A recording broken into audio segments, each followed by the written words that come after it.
हरे कृष्ण। आप सभी भक्तजनों का, सभी वैष्णवों का हार्दिक अभिनंदन, हार्दिक स्वागत है आज के कक्षा में।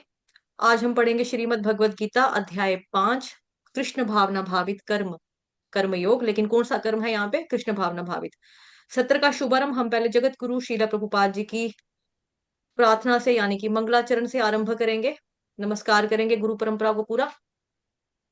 ओम अज्ञानतिमिरान्धस्य ज्ञानाञ्जनशलाकया चक्षुरुन्मिलितं येन तस्मै श्रीगुरुवे नमः। श्रीचैतन्यमनोभीष्टं स्थापितं येन भूतले स्वयं रूपः कदा मह्यं ददाति स्वपदान्तिकं। वन्देऽहं श्रीगुरुः श्रीयुतपदकमलं श्रीगुरुन् वैष्णवांश्च श्रीरूपं साग्रजातं सहगण रघुनाथान्वितं तं सजीवं साद्वैतं सावधूतं परिजनसहितं कृष्णचैतन्यदेवं श्रीराधा कृष्णपादान् सहगण ललिता श्रीविशाखान्वितांश्च नमः।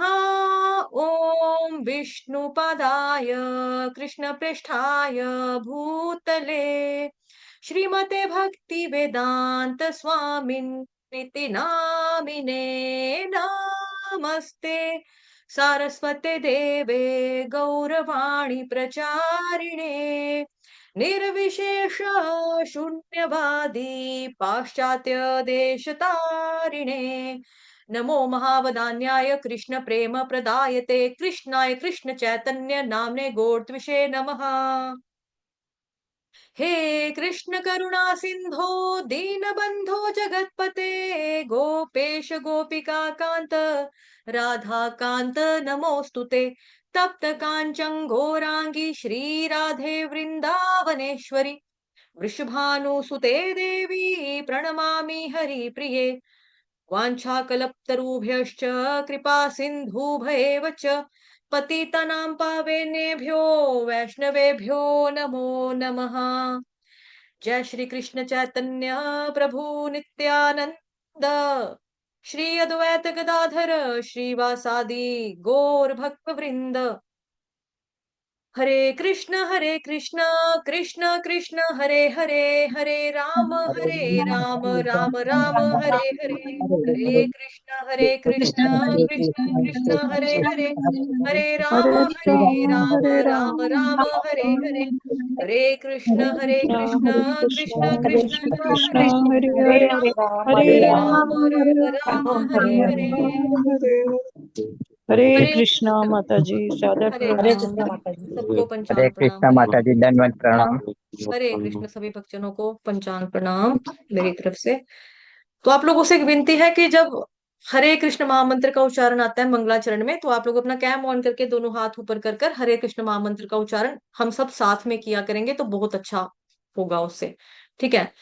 भगवान के 6 गुण वाले प्रसंग ने बहुत प्रभावित किया। ठीक है प्रभु जी, अगर ये कमेंट है तो आप इसको कॉपी करके पेस्ट करके यूट्यूब पे वीडियो पे जाकर डाल दीजिए।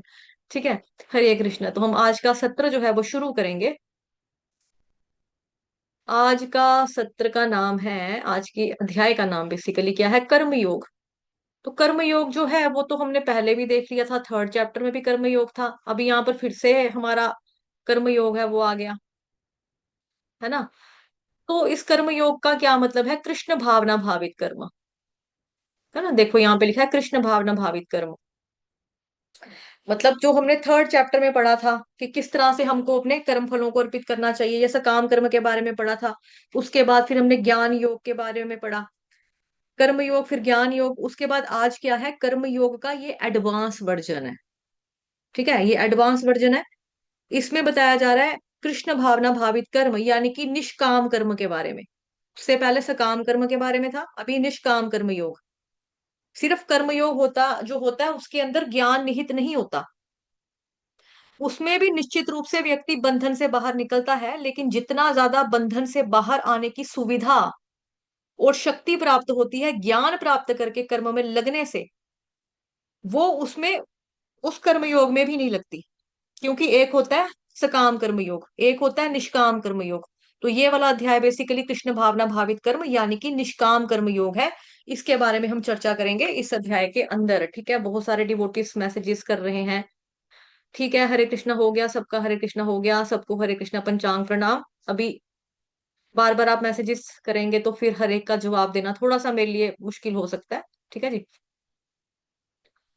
तो शुरू करते हैं। अर्जुन उवाच संन्यासं कर्मणां कृष्ण पुनर्योग च शंससि यच्छ्रेय एतयोरेकं तन्मे ब्रूहि सुनिश्चितम्।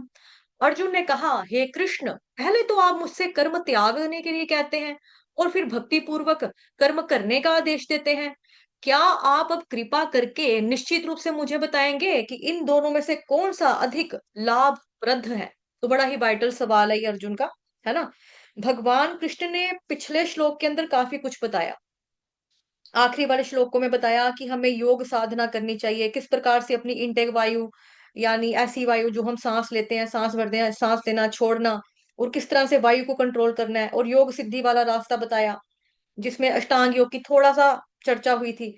लेकिन उसमें ये भी बताया कि ना, कार्य तो उतना ही करना चाहिए जिसमें शरीर का भरण पोषण होता है,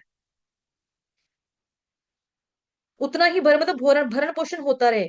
कार्य तो बस उतना ही करना चाहिए और ज्यादा कार्य करने की आवश्यकता है नहीं। वैसे अब अर्जुन को डाउट हो रहा है, मतलब मुझे कर्म करना है या नहीं करना है, मुझे कार्य करना है या नहीं करना है, क्योंकि अब राजपाट संभालने की मुझे आवश्यकता वैसे है नहीं। तो फिर अगर आप बोल रहे हो कि भरण पोषण के लिए राजपाट का इस्तेमाल करना है, तो लेकिन ना उतना करने की भी मेरे को जरूरत है नहीं। मैं तो जंगल में जाकर भी कंदमूल खाकर रह लूंगा। तो वो करना है या नहीं करना है? तो बड़ी कंफ्यूजन हो रही है भगवान जी, मेरे को प्लीज बताओ आप। ठीक है। तो अर्जुन जो है वो सवाल पूछ रहे हैं क्योंकि भगवान कृष्ण ने कई प्रकार की ऐसी चीजें बताई पिछले दो चैप्टर्स के अंदर। एक में कर्म योग की चर्चा की कि किस प्रकार से हमें अपने कर्म कर्म करने चाहिए, कर्म फलों को भगवान को अर्पित करना चाहिए। और ज्ञान योग में ज्ञान की इतनी महिमा कही है कि ज्ञान को अर्जित करना चाहिए, ज्ञान को अर्जित करना चाहिए। दिव्य ज्ञान जो है वो एक नाव के समान है। देखा था ना हमने किश्ती वाला फोटो की, उसमें बताया था आपको, बोट थी समुद्र में चल रही थी, वो हमने देखा था फोटो, अगर आपको याद होगा तो। जो दिव्य ज्ञान है उसका बताया था कि वो किश्ती बोट के समान है, नाव के समान है।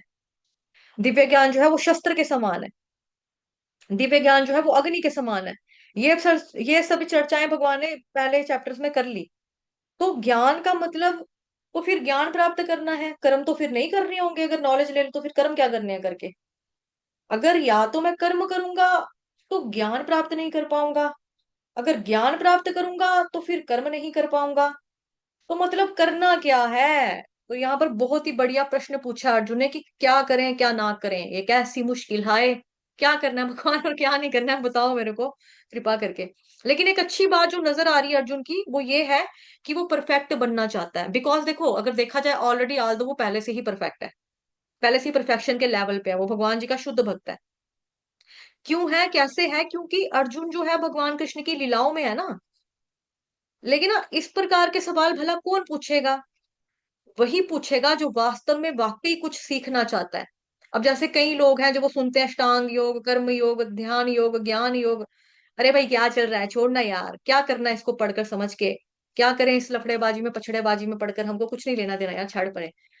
तो इसका मतलब ये इंसान स्पिरिचुअली सीरियस नहीं है। जो इंसान ये बोलते हैं ना, छड्डो जी, छड्ड परे की करना है जी, वो बेसिकली स्पिरिचुअली सीरियस लोग नहीं होते, गंभीर नहीं होते हैं अपने धर्म को लेकर, अध्यात्म को लेकर, क्योंकि वो सीखना नहीं चाहता इसलिए। लेकिन यहाँ पर जो अर्जुन है वो ज्ञान के बाद, इसको जानने के बाद मतलब बड़ा ज्यादा डेस्परेट है लर्न करने के लिए, कुछ सीखना चाहता है वो। तभी पूछ रहा है, इतना गहरा सवाल पूछा है। मतलब देखने में लग रहा है कि है पूछा कि ये करूं या वो करूं, बता दो क्या करना है, कौन सही है वो बता दो, क्या करना है, कौन सा तरीका अपनाना है मेरे को। मोटा मोटी बात करें तो यही है। लेकिन अगर उसकी गहराई में जाकर हम देखें, थोड़ा सा चिंतन करें, थोड़ा सा मनन करें, तो बहुत अच्छा क्वेश्चन पूछा अर्जुन ने। जो अध्याय की शुरुआत हो रही है, अर्जुन उवाच, बहुत अच्छा पूछा उसने। तो इसीलिए यहाँ पर चर्चा आ रही है कि किस प्रकार से व्यक्ति को क्या करना चाहिए। ज्ञान का रास्ता लेना चाहिए, यानी कि जिसमें कर्म की निष्क्रियता है, या फिर कर्म करना चाहिए जिसमें कि सक्रियता है। ज्ञान कैसे हासिल होगा भला? और कर्म तो वैसे बंधन का कारण बनता है। इसीलिए यहाँ पे ये सवाल पूछ रहे हैं। हालांकि यहाँ पर जो कर्म योग की चर्चा आ रही है, ये तो कर्म योग है, ये भक्ति के स्वभाव वाला कर्म योग नहीं है। एक तो होता है कि हम वास्तव में कर्म करें, कर्मों के जो फल हैं किसी निराकार सत्ता को दे दें या किसी देवी देवता को दे दें, है ना, जो पहले हमने देखा। और एक ये है भगवान कृष्ण को दे दें। तो इसीलिए अब किस प्रकार से यहाँ पर कर्मयोग की चर्चा है वो हम पढ़ते हैं, आगे श्लोक में देखते हैं, आगे में पढ़ते हैं यहाँ पर। हरे कृष्णा हरे कृष्णा। जी, धन्यवाद, हरे कृष्ण। श्री भगवानुवाच संन्यासः कर्मयोगश्च निःश्रेयसकारमुभौ तयोस्तु कर्म संन्यासात् कर्म योगो विशिष्यते। श्री भगवान ने उत्तर दिया, मुक्ति के लिए तो कर्म का परित्याग तथा भक्तिमय कर्म यानी कि कर्म योग दोनों ही उत्तम है, किंतु इन दोनों में से कर्म के परित्याग से भक्ति युक्त कर्म श्रेष्ठ है। अब वो ध्यान से सुनेंगे यहां से। तो यानी है, तो चलो दोनों बढ़िया रास्ते हैं, मतलब क्या है, दोनों सही है, दोनों बढ़िया रास्ते हैं। लेकिन सुविधा की दृष्टि से अगर देखा जाए तो भक्तिमय कर्म करना जो है वो ज्यादा बेहतर है। अब भला ऐसा क्यों जी? यानी कि दो प्रकार की बातें हो रही हैं, एक है कर्म सन्यासी की बात हो रही है, एक कर्म योग की बात हो रही है। एक कर्म सन्यासी, दूसरा क्या है, कर्म योग की बात। एक सब कुछ छोड़ छाड़ के चले जाओ, है ना, छोड़ो घर बार चलो हरिद्वार, एक ये है किसी गुफा के अंदर, एक तो वो तरीका है जी। दूसरा तरीका है अपनी एक्टिविटीज में लगे रहो, लेकिन एक्टिविटीज का जो केंद्र बिंदु है उसको रखो भगवान श्री कृष्ण को सेंटर में। अब ये दो रास्ते हैं, एक है कर्मयोग और एक है कर्म संन्यास। तो भगवान बोल रहे हैं कर्मयोग और कर्म संन्यास ये दोनों ही बहुत अच्छे हैं, दोनों अच्छे हैं, लेकिन इन दोनों में से ज्यादा लाभप्रद भला कौन सा है? इन दोनों में से ज्यादा फायदेमंद मंद क्या है? कर्मयोग। ऐसा क्यों? वास्तव में भगवान ज्यादा सुविधा की दृष्टि से बता रहे हैं, हर व्यक्ति कर्म संन्यास नहीं ना ले सकता है, स्पेशली कलयुग के अंदर, ये तो पता है आप लोगों को, कलयुग के अंदर तो ये पॉसिबल ही नहीं है, हर व्यक्ति कर्म संन्यास ले नहीं सकता, स्पेशली ये कलयुग के अंदर बैंड है पूरी तरीके से कर्म संन्यास, इस तरह से बैंड है पूरा, ले ही नहीं सकता कोई कर्म संन्यास। भक्ति संन्यास जो है ये अलाउड है, भक्ति संन्यास ये अलाउड है इन सम रेयर मतलब केसेस, ज्ञान संन्यास। बट एक्चुअली प्रैक्टिकली अगर देखा जाए ना तो जो भक्ति संन्यास है वो ज्यादा प्रैक्टिकल है, इसीलिए भगवान ने यहाँ पर चर्चा की है। अब जो कर्म संन्यास है उसके साथ दिक्कत क्या है? एक तो ये है, अगर कोई व्यक्ति कर्म संन्यास ले लेता है और कर्म संन्यास लेने के बाद अगर उससे कोई गलती हो जाती है यानी कोई नियम वगैरह उसका टूट जाता है तो उसको बोला जाता है वनतासी। आप में से कोई बताना चाहेगा वनतासी का अर्थ क्या होता है? वनतासी, हरि बोल, हरे कृष्ण। कोई डिवोटी बताना चाहेगा वनतासी का मतलब क्या है? वन वन त आ स ई तासी, वनतासी। वनतासी का मतलब नहीं मालूम है किसी को? आप में से भक्ति वैभव वाले भी बैठे हैं, क्यों बेइज्जती करवाते हो यार मंदिर की?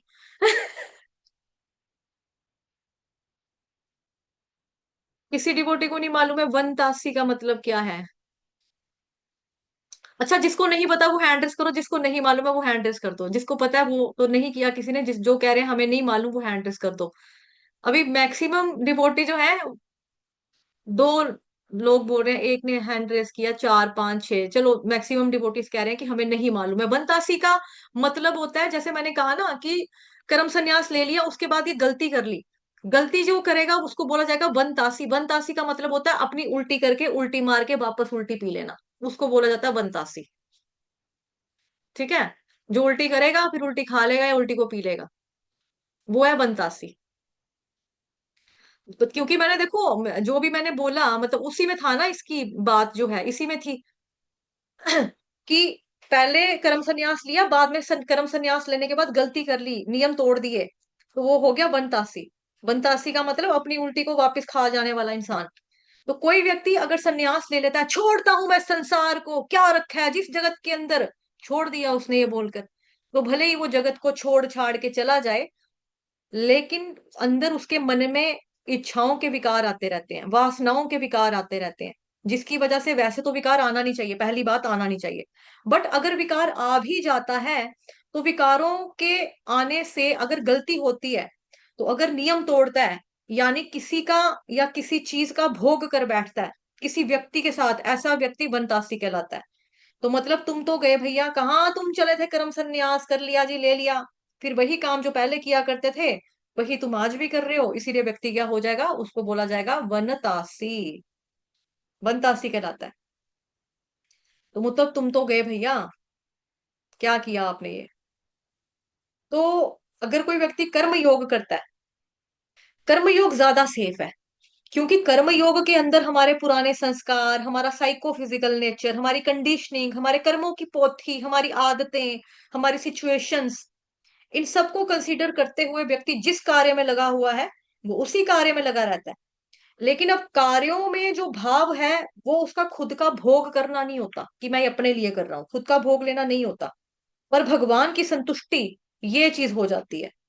क्योंकि बस ये लक्ष्य चेंज हो गया ना, एक्टिविटी सेम बनी हुई है उस व्यक्ति की।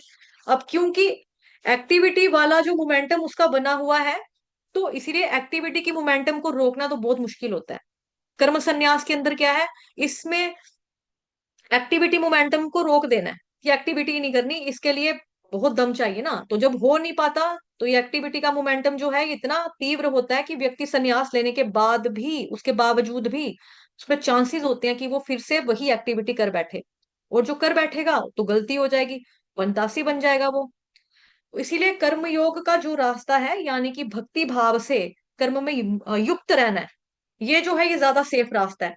और साथ ही बेटर फोकस भी व्यक्ति का होता है इसमें, जब हम कर्म योग में लगते हैं। रीजन बिंग होता है क्या है कि कर्म योग हमारा साइको फिजिकल नेचर को लेता है अपनी कंसिडरेशन में, तो इसीलिए, क्योंकि कर्म योग के अंदर हम अपने स्वभाव के अनुसार कार्य कर रहे हैं, तो अपने स्वभाव के अनुसार कार्य करते रहने से फोकस बना रहता है।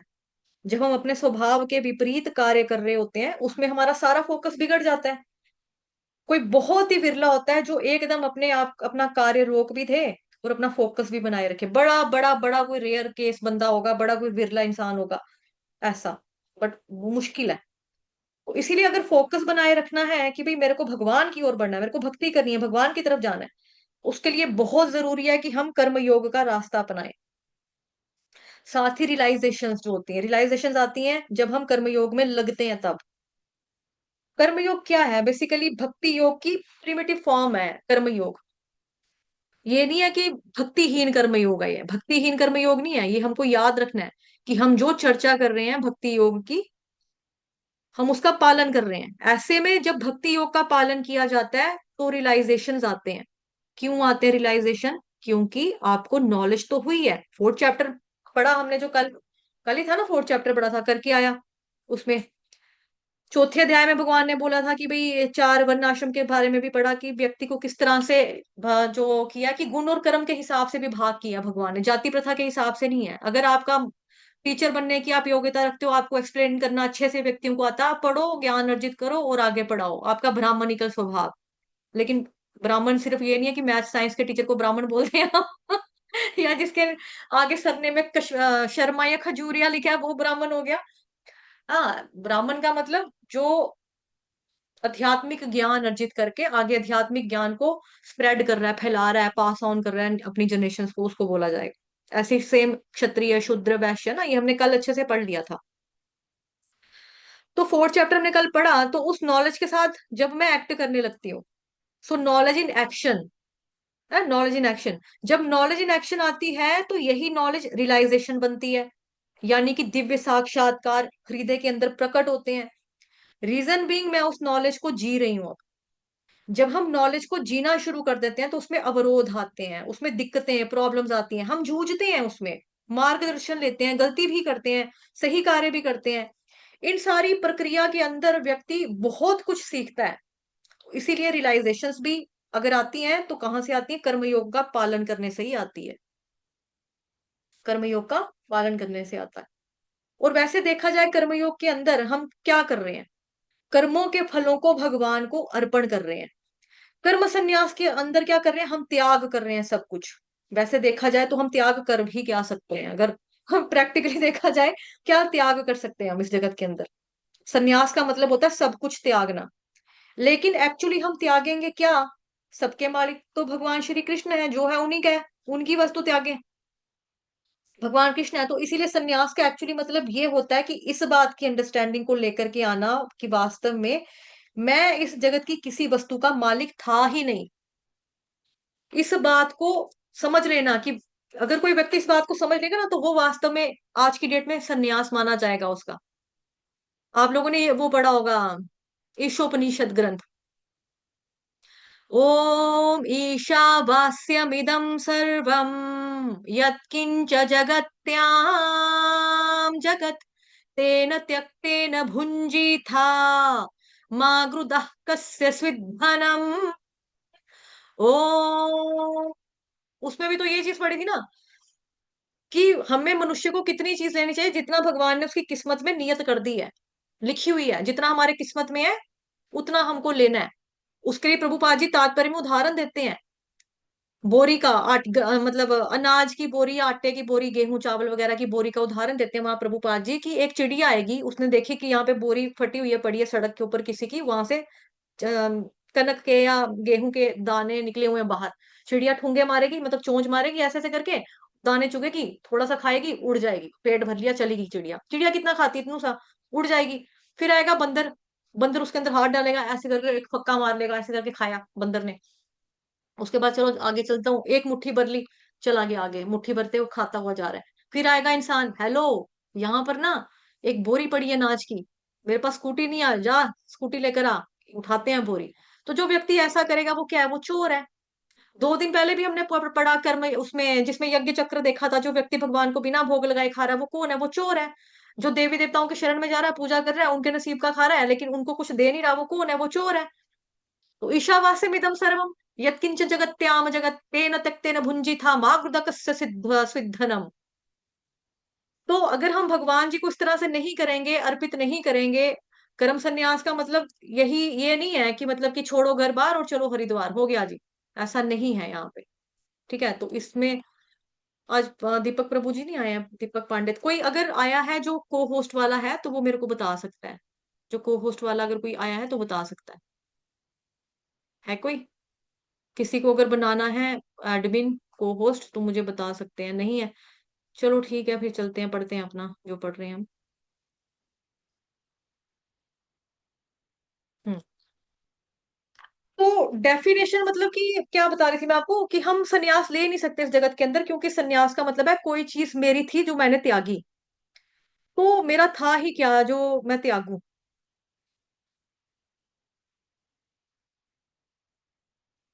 है ना? तो हमारा कुछ था ही नहीं। तो उस डेफिनेशन के अनुसार, उस परिभाषा के अनुसार, तो सन्यास जैसी कोई चीज होती ही नहीं। लेकिन अगर आप परिभाषा ये कर दें कि मैंने इस बात को स्वीकार कर लिया है कि मैं इस भ्रम से बाहर निकल चुका हूं, बाहर आ चुका हूं कि मेरा कुछ था, वास्तव में जब मैं गृहस्थ जीवन में भी था ना, तो भी मेरा कुछ नहीं था, मेरी बीवी, मेरे बच्चे वगैरह मुझे दिए गए भगवान कृष्ण के द्वारा, मेरे कर्मों के अकॉर्डिंगली मेरे को मिला, मेरे प्रभु के द्वारा दिए गए थे। पर इनका मालिक तभी भी मैं नहीं था, तब भी नहीं था। इस बात को मैंने अब जान लिया है। तो ये रियल सन्यास है हम लोगों के लिए। ऑफ कोर्स, निश्चित रूप से जब भगवान श्री कृष्ण आए थे तो श्री कृष्ण चैतन्य महाप्रभु के रूप में, है ना? तो ये भी हमने देखा था 2-3 दिन पहले, कल भी देखा था, आई थिंक परसों भी देखा था, उन्होंने वास्तव में सन्यास लिया। क्यों लिया? क्योंकि पूरे जगत का मालिक कौन है? कृष्ण। सो जब कृष्ण भगवान आए गौरांग महाप्रभु के रूप में, है ना, गौरांग महाप्रभु ने क्या किया? सन्यास लिया, फिर वो बने श्री कृष्ण चैतन्य महाप्रभु। सन्यास के बाद ये उनका नाम था। तो उनका सन्यास वाकई में सन्यास है। तो इसीलिए भगवान का सन्यास लेना ये बहुत बहुत यूनिक है। लेकिन हमारे केस में सन्यास लेना, इस बात को समझना कि मेरा कुछ था ही नहीं या मेरा कुछ है ही नहीं, तो ये तो ऐसे ही मैं सोच रहा था पहले कि भाई मेरा है, बट वास्तव में मेरा नहीं है। अगर जब हमारे अंदर ये वाली फीलिंग आती है, ये वाली सेंस आ जाती है, तो फिर बाकी माना जाएगा कि हाँ भी हमने सन्यास लिया। ठीक है, तो ये सन्यास की डेफिनेशन में ये फर्क है। अब सन्यासी जो है वो 2 प्रकार के होते हैं। एक तो होते हैं ब्रह्मवादी सन्यासी, जो कि ऋषिकेश हरिद्वार में ज्यादातर मिल जाएंगे आपको। तो उस तरह के सन्यासी जो होते हैं ब्रह्मवादी सन्यासी होते हैं। और ब्रह्मवादी सन्यासी जो होते हैं उनका रहता है कि सब कुछ जगत में त्यागना है और फिर एकांत जीवन बिताना है। वो एक ब्रह्मवादी का सन्यास। लेकिन इसके अलावा एक और सन्यास भी है जिसको बोला जाता है वैष्णव सन्यास।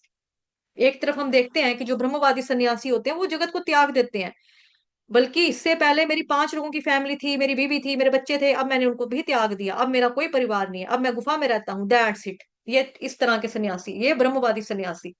लेकिन अब जो वैष्णव सन्यासी है उसका पहले 5 लोगों का परिवार था, और वैष्णव सन्यास लेने के बाद, यानी कि एक व्यक्ति जब वैष्णव सन्यासी बन जाता है, उसका परिवार और ज्यादा बड़ा हो जाता है। वसुदेव कुटुंबकम, जितने वसुदेव कुटुंबकम कौन नहीं है अब संसार में, देखा जाए सोचा जाए, जिसको मालूम है वसुदेव कुटुंबकम कौन नहीं है, पूरी दुनिया, पूरा ब्रह्मांड, पूरी सृष्टि, हर कोई तो फिर वसुदेव कुटुंबकम। तो इस तरह से अगर जो वैष्णव सन्यास लेता है, उसका परिवार इतना सा नहीं रहता, इतना बड़ा हो जाता, बहुत बड़ा, बहुत बड़ा असीम परिवार हो जाता है, वसुदेव कुटुंबकम।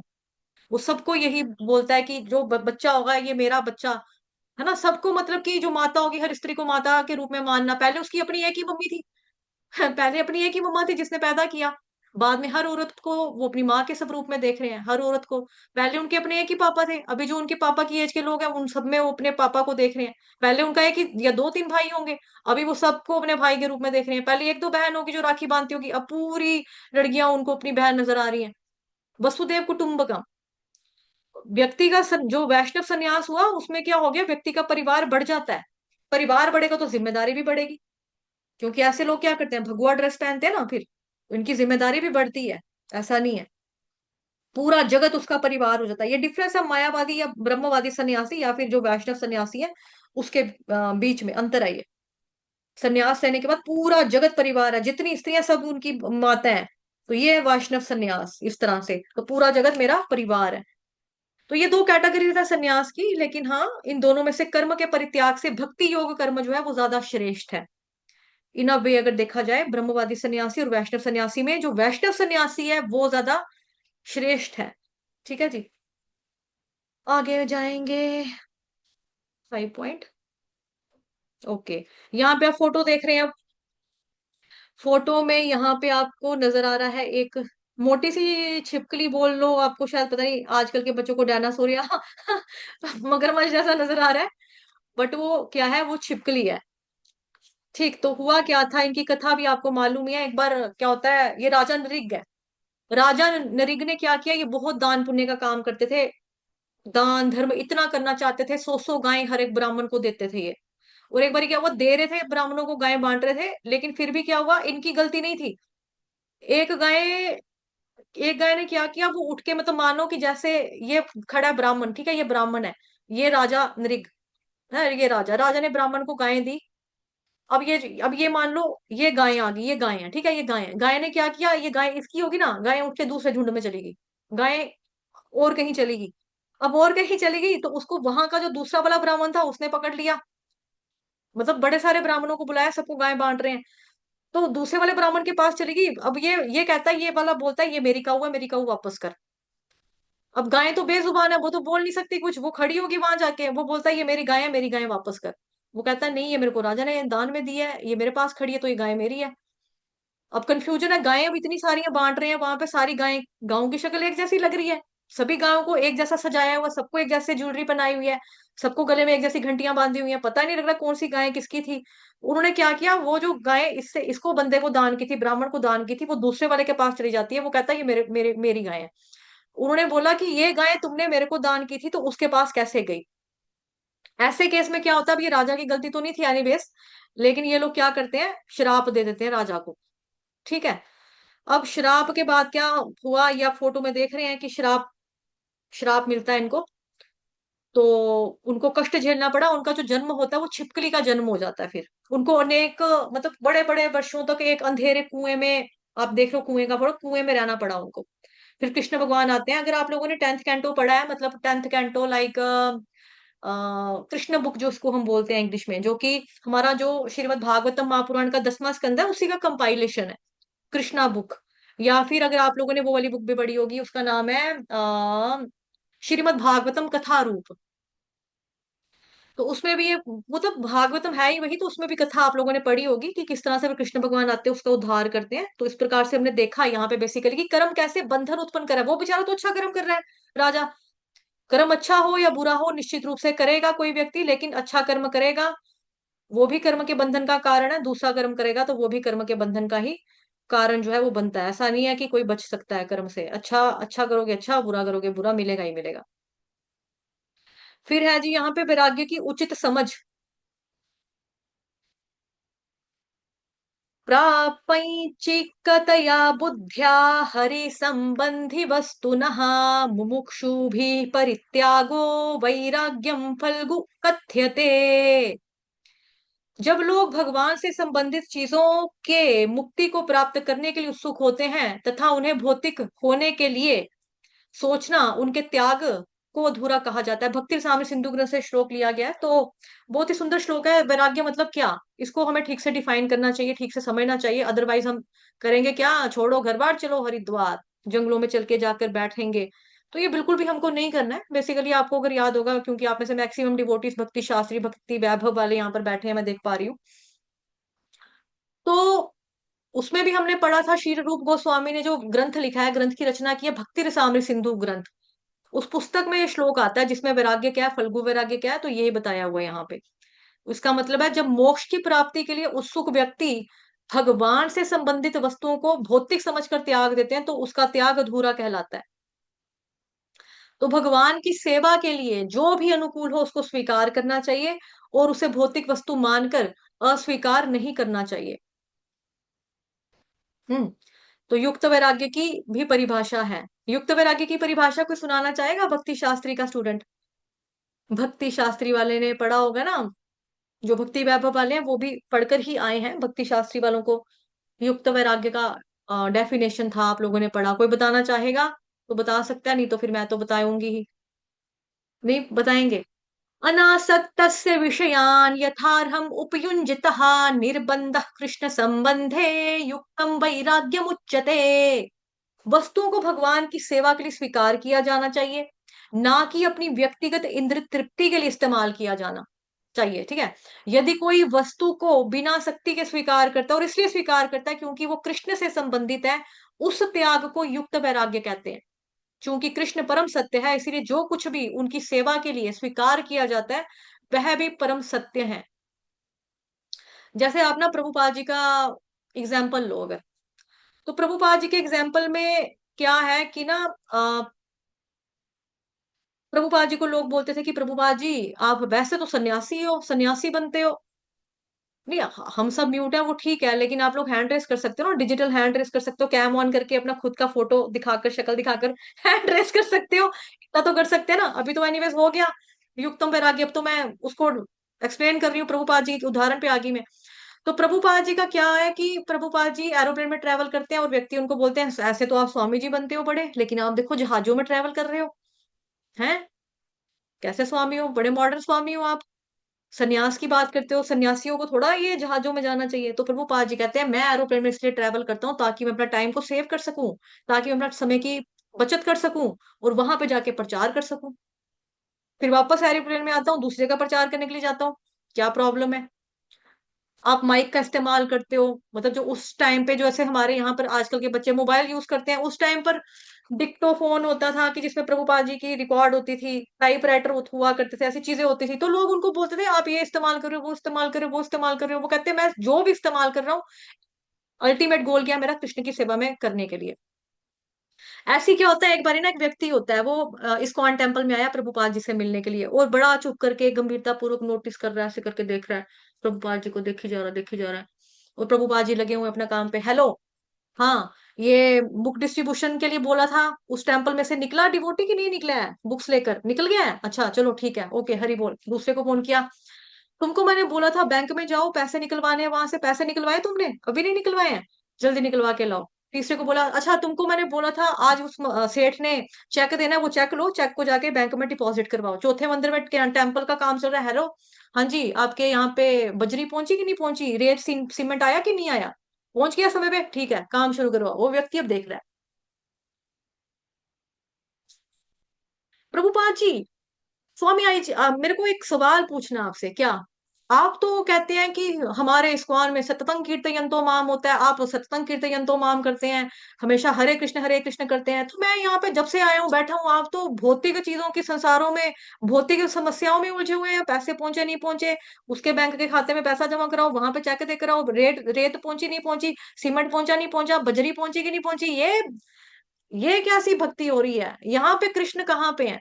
प्रभुपाद जी ने बोला उठो, अपनी कुर्सी से उठो, यहाँ पर आओ मेरे पास। वो व्यक्ति प्रभुपाद जी के पास आता है, जी स्वामी जी, प्रभुपाद जी कहते हैं मेरी पीठ के ऊपर कान लगाओ। जैसे ही वो व्यक्ति अपना कान प्रभुपाद जी की पीठ के ऊपर लगाता है, उसको वहां से आवाज आती है, हरे कृष्ण कृष्ण कृष्ण हरे हरे, हरे राम राम राम हरे हरे। वो व्यक्ति माफी मांगता है, चरणों पे गिर जाता है कि मतलब मैंने शक किया, मतलब मैं क्या सोच रहा था। तो सततंग कीर्तयन्तो माम यहाँ चल रहा है, मेरे अंदर चल रहा है। तो वैसे ही ना हम गुरु को समझते साधारण व्यक्ति है, हमारी तरह है ये। इसमें और हमारे में क्या फर्क है, सेम ही तो है। ये भी बाथरूम जाते हैं, हम भी बाथरूम जाते हैं, ये भी सोते हैं, हम भी सोते हैं, इनको भूख लगती है, ये भी रोटी खाते हैं, हमको भूख लगती है, हम भी रोटी खाते हैं, है ना। ये भी शौच इत्यादि क्रियाएं करते हैं, हम भी करते हैं। इनको गर्मी लगती है, हमको गर्मी लगती है, इनको सर्दी लगती है, ये स्वेटर पहनते हैं, हम स्वेटर पहनते हैं, शॉल लेते हैं। एक जैसे तो है, फर्क क्या है?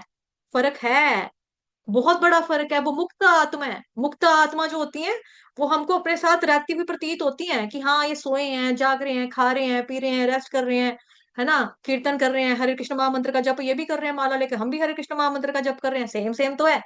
नहीं, वो मुक्त आत्मा है, हम बद्ध आत्मा है। तभी वो व्यक्ति समझ नहीं ना पाया क्या हो रहा है स्वामी जी, कहाँ पे हो रहा है।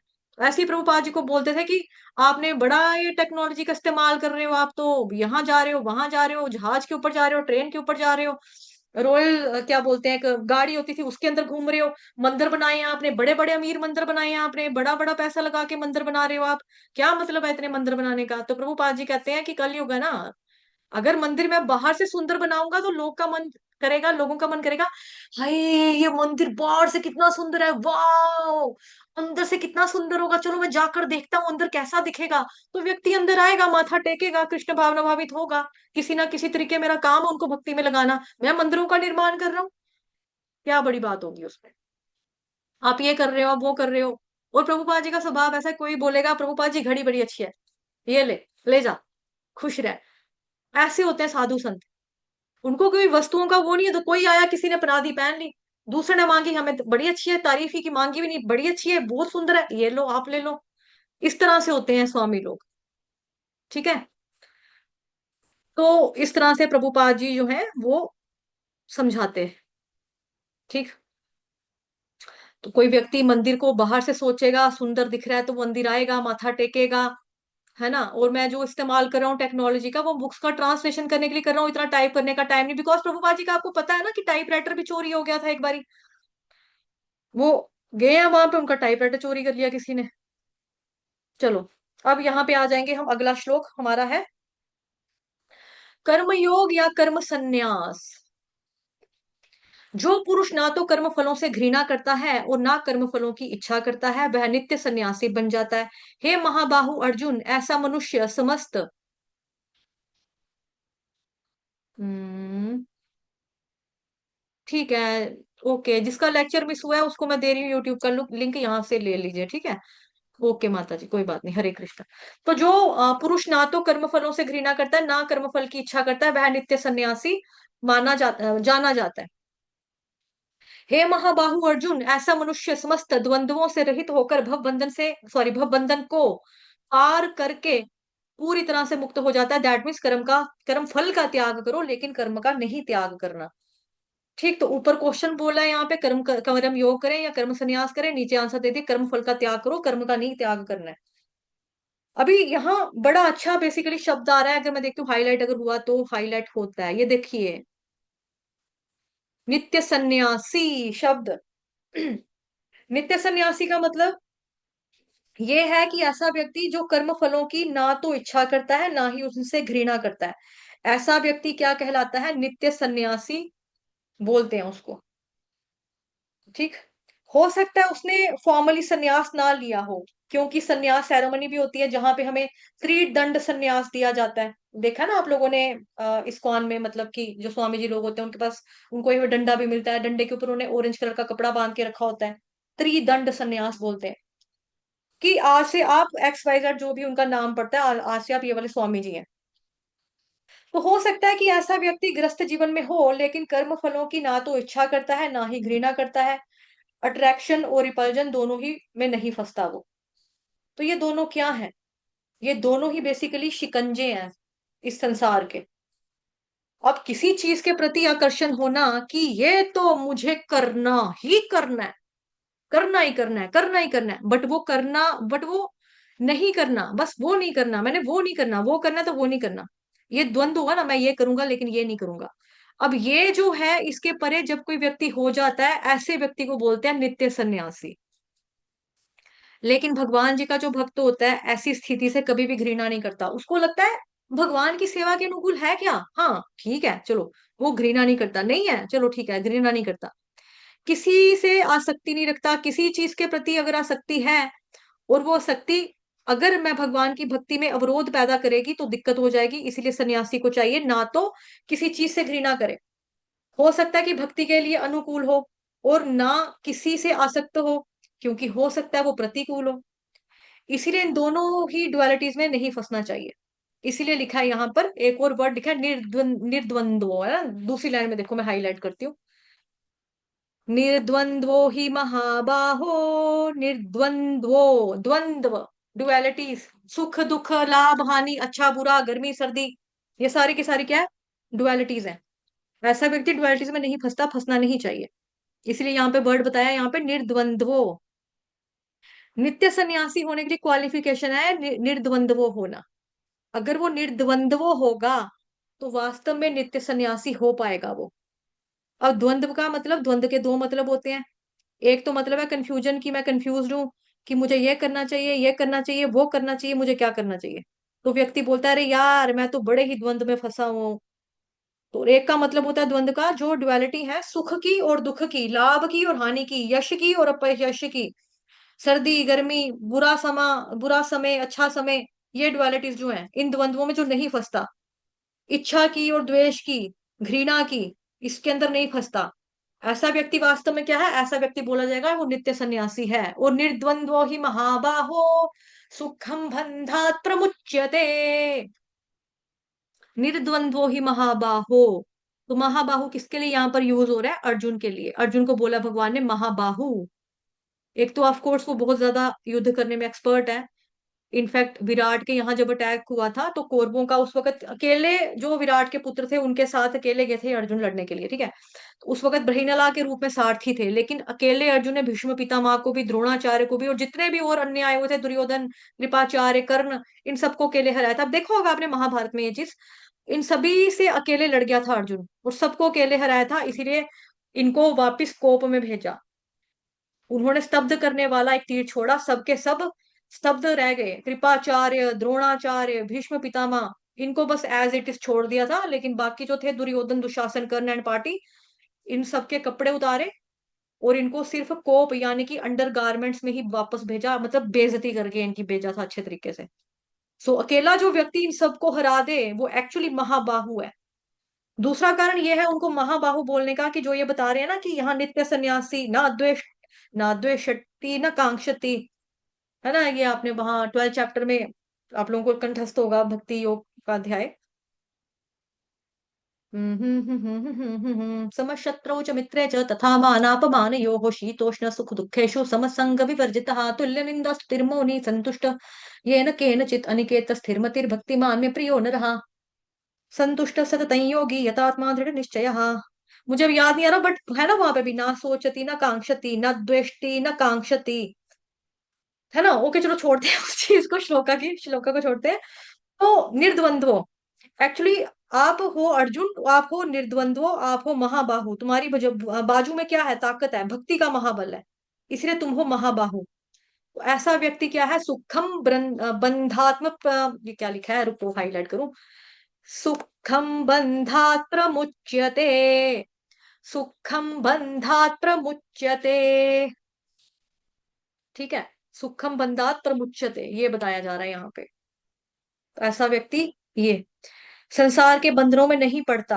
तो हे महाबाहु अर्जुन, ऐसा मनुष्य समस्त द्वंद्वों से रहित होकर भव बंधन को पार करके पूरी तरह से मुक्त हो जाता है, क्योंकि ऐसा व्यक्ति सभी प्रकार के द्वंद्वों से मुक्त है। ये बेसिकली जो द्वंद्व होते हैं ना, यही तो हमको कमजोर बनाते हैं, यही हमारी वीकनेस है, यही हमको वीक बनाते हैं। वीक बनाते हैं मतलब कि द्वंद्वों के प्रति जो आसक्ति है हमें कमजोर बनाती है। पर जो नित्य सन्यासी है वो इन सब के परे जा चुका होता है। तो इसीलिए यहाँ पर बताया जा रहा है अर्जुन के लिए, ठीक है, कि जैसे कोई ब्रह्मचारी भी अगर है, अब ब्रह्मचारी किसी चीज से अट्रैक्ट हो रहा है तो कुछ गड़बड़ है, किसी से द्वेष कर रहा है तो फिर गड़बड़ है। जैसे एक बार क्या होता है कि ना, ये भी रियल बात है, मैं आपको सुनाती हूँ, चलो छोटी सी। जैसे हम लोग देखते हैं ना समाज में, आज भी हैं कुछ लोग ऐसे जो अपने आप को सन्यासी कहते हैं, गेहुआ रंग का कपड़ा, गेरुआ रंग का कपड़ा पहनते हैं, मतलब ऑरेंज कलर के भगवे कलर के ड्रेस पहनते हैं। लेकिन औरतों को लेके ना उनके जो विचार होते हैं अच्छे नहीं होते हैं। ये तो नर्क का द्वार है, ये औरत क्या है, स्त्री नरक का द्वार है, ऐसे ही है वैसे ही है, ये भक्ति में डिगा देती हैं, ये कर देती हैं, वो कर देती हैं। ऐसे कई सन्यासी होते हैं जो औरतों की बेइज्जती करते हैं, औरतों को उस तरह से गंदा बताते हैं, ठीक है, बहुत कुछ ऐसे कहते हैं। तो ऐसे ही एक बार क्या हुआ, प्रभुपाद जी ना वॉक करते करते जा रहे थे। अब मुझे याद नहीं एग्जैक्टली कौन सी जगह की बात है, ये याद नहीं है। और उनके साथ एक मायावादी सन्यासी भी रास्ते में मिला, वो भी वॉक करते करते जा रहा था। प्रभुपाद जी भी वॉक करते करते जा रहे हैं, बिल्कुल प्रभुपाद जी चुप करके वॉक कर रहे हैं। वो आगे से बोलता है प्रभुपाद जी को, स्त्रियां नरक का द्वार हैं, स्त्रियों को दुनिया में होना ही नहीं चाहिए, स्त्रियां तो थर्ड क्लास हैं, स्त्रियों का क्या मतलब था, इनको तो दुनिया में आना ही नहीं चाहिए था, पैदा ही नहीं होना चाहिए था, सृष्टि ही क्यों कर दी भगवान ने भी औरतों की इस तरह से। प्रभुपाद जी पूरे रास्ते चुप चुप चुप, कुछ नहीं बोला, कुछ नहीं बोला, कुछ नहीं बोला। फिर एंड में क्या होता है कि वो चलते चलते चलते चलते चलते चलते हमारे मंदिर, मतलब प्रभुपाद जी के मंदिर में पहुंच गया प्रभुपाद जी के साथ। अब वहां पे जो फीमेल डिसाइपल्स हैं प्रभुपाद जी की, वो हाथ जोड़ के खड़ी हैं, प्रभुपाद जी का वेट कर रही हैं, साड़ी वाड़ी पहनी है, सर ढका है, हाथ जोड़ी, वैष्णव तिलक लगाया, कंठी पहनी है औरतों ने। इस तरह से माता जी जो लोग हैं वो हाथ जोड़ के प्रभुपाद जी का स्वागत कर रही हैं। जैसे ही प्रभुपाद जी उनके नजदीक आए, उन्होंने अपना मतलब एक एक फूल, उनके हाथ में फूल है, पुष्प है, वो प्रभुपाद जी के चरणों में अर्पित करके उनको माथा टेक रही है, वो प्रणाम कर रही हैं। फिर प्रभुपाद जी कहते हैं उस व्यक्ति को, वो बेसिकली मायावादी सन्यासी था, कि आपको ना इन लड़कियों से कुछ सीखना चाहिए।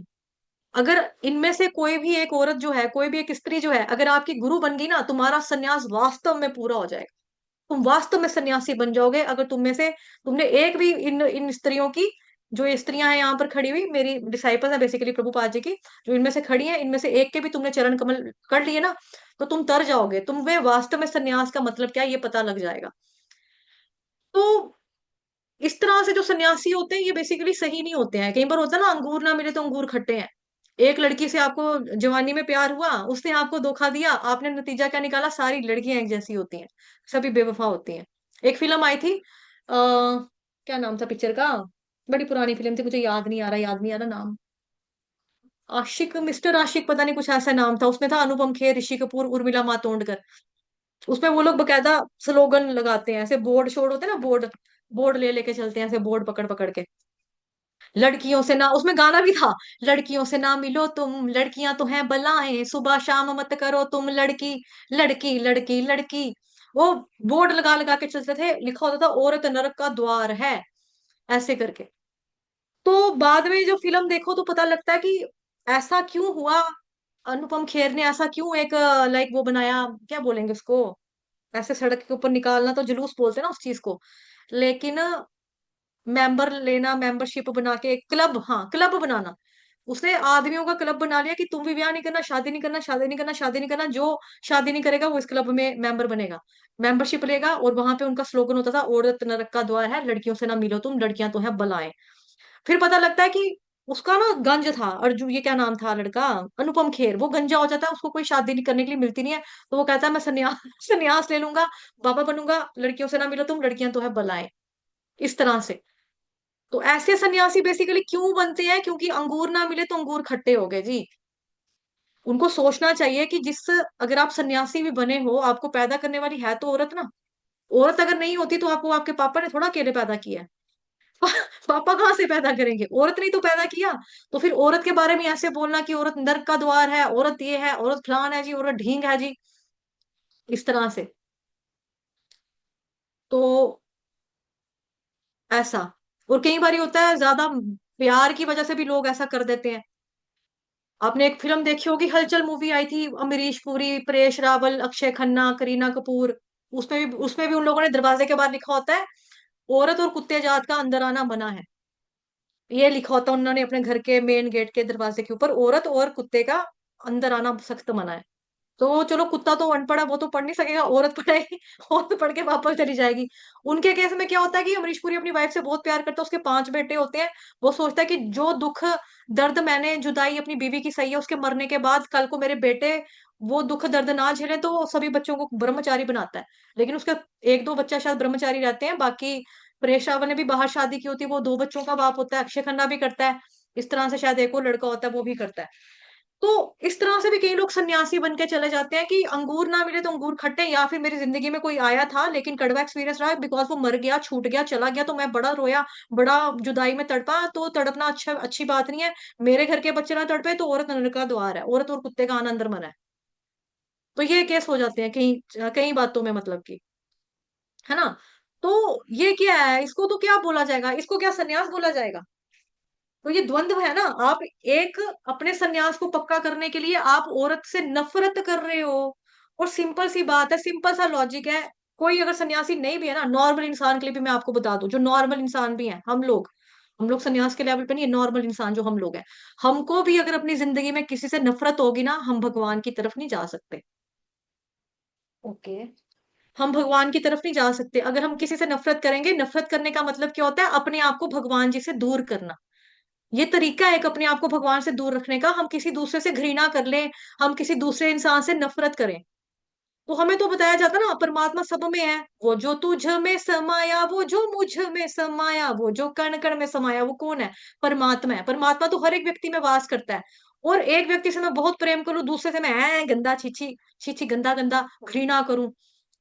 घृणा करने वाला व्यक्ति, नफरत करने वाला व्यक्ति कभी भी भगवान तक नहीं जा सकता। तभी प्रभुपाद जी ने उसको बोला ना कि सन्यासी, तुम वास्तव में सन्यासी तब हो जाओगे जब इनमें से जितनी भी मेरी शिष्याएं हैं, इसमें से एक भी शिष्य के तुमने अगर चरण पकड़ लिए, एक भी देवी को तुमने अपना गुरु बना लिया, तो तुम तर जाओगे, तुम पक्का सन्यासी बन जाओगे। अभी तक तुम सन्यासी नहीं हो। तो संतरी कपड़े पहन लेने से कोई सन्यासी नहीं हो जाता, गले में कंठी पहनने से कोई सन्यासी नहीं होता, तिलक लगाने से कोई सन्यासी नहीं हो जाता। इंद्रियों के ऊपर संयम चाहिए, इच्छा, घृणा, ऐसे द्वंद्वों से, द्वेष इत्यादि से मुक्त होना बहुत ज्यादा जरूरी है। वो व्यक्ति वास्तव में सन्यासी कहला सकता है, जो किसी से नफरत नहीं करता। क्लियर, समझ में आया? ज्यादा तेज तेज तो नहीं बोल दिया? हरी बोल, ठीक है। चलें आगे। हाँ जी मजे। नहीं माता जी, अच्छे से समझ। चलिए, ठीक है जी, हरे कृष्ण। फिर है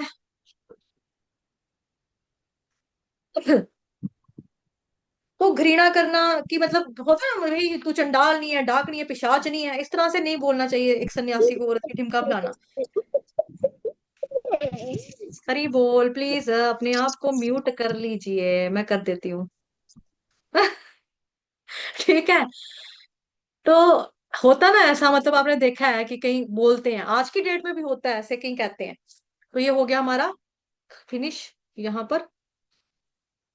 ओके, अब यहाँ पे शिला नामाचार्य हरिदास ठाकुर जी के बारे में उनका फोटो लगा, तो दैट मीन्स इनकी कथा है। तो आपको मालूम है इनके बारे में, सबको ही मालूम है कि एक बार क्या होता है, एक वैश्य आती है इनके पास, है ना। ये उदाहरण है बेसिकली। आप जो फोटो देख रहे हो, नामाचार्य हरिदास ठाकुर चैतन्य महाप्रभु के डिसाइपल शिष्य हैं ये, उनको नामाचार्य का टाइटल दिया गया है बेसिकली। ये उपाधि है उनके लिए जो खुद उनको चैतन्य महाप्रभु ने दी थी। ये बेसिकली मुस्लिम थे, मुसलमान के घर में पैदा हुए थे, लेकिन चैतन्य महाप्रभु के साथ ये संपर्क में आते हैं, जुड़ते हैं, संकीर्तन करते हैं साथ में, जुड़ गए, तो फिर ये पूरे तरीके से वैष्णव बन गए। और वैष्णव छोड़ के इतने महान भक्त बन गए, इतने महान भक्त बन गए कि एकदम जो क्लोजेस्ट लोग होते हैं ना, क्लोज वाले लोग होते हैं, वो चैतन्य महाप्रभु के इतने नजदीकी पार्षद बन गए थे, निकटस्थ पार्षद जिसको बोलेंगे शुद्ध हिंदी में। साथी, फ्रेंड बन, मतलब उस तरह से फ्रेंड तो नहीं कह सकते, मतलब साथी बन गए कि जो साथ में चलते हैं, आते हैं, जाते हैं, संकीर्तन करते हैं, मंडली का मेन पार्टिसिपेंट हिस्सा जो होता है, एक खास आदमी, वैसे बन गए। और इनकी महानता ये है कि ये हरे कृष्ण महामंत्र का जप करते थे 192 राउंड्स। 192 राउंड्स करते थे, 192, 192 को क्या बोलेंगे, 90, 90, 91, 92, 192।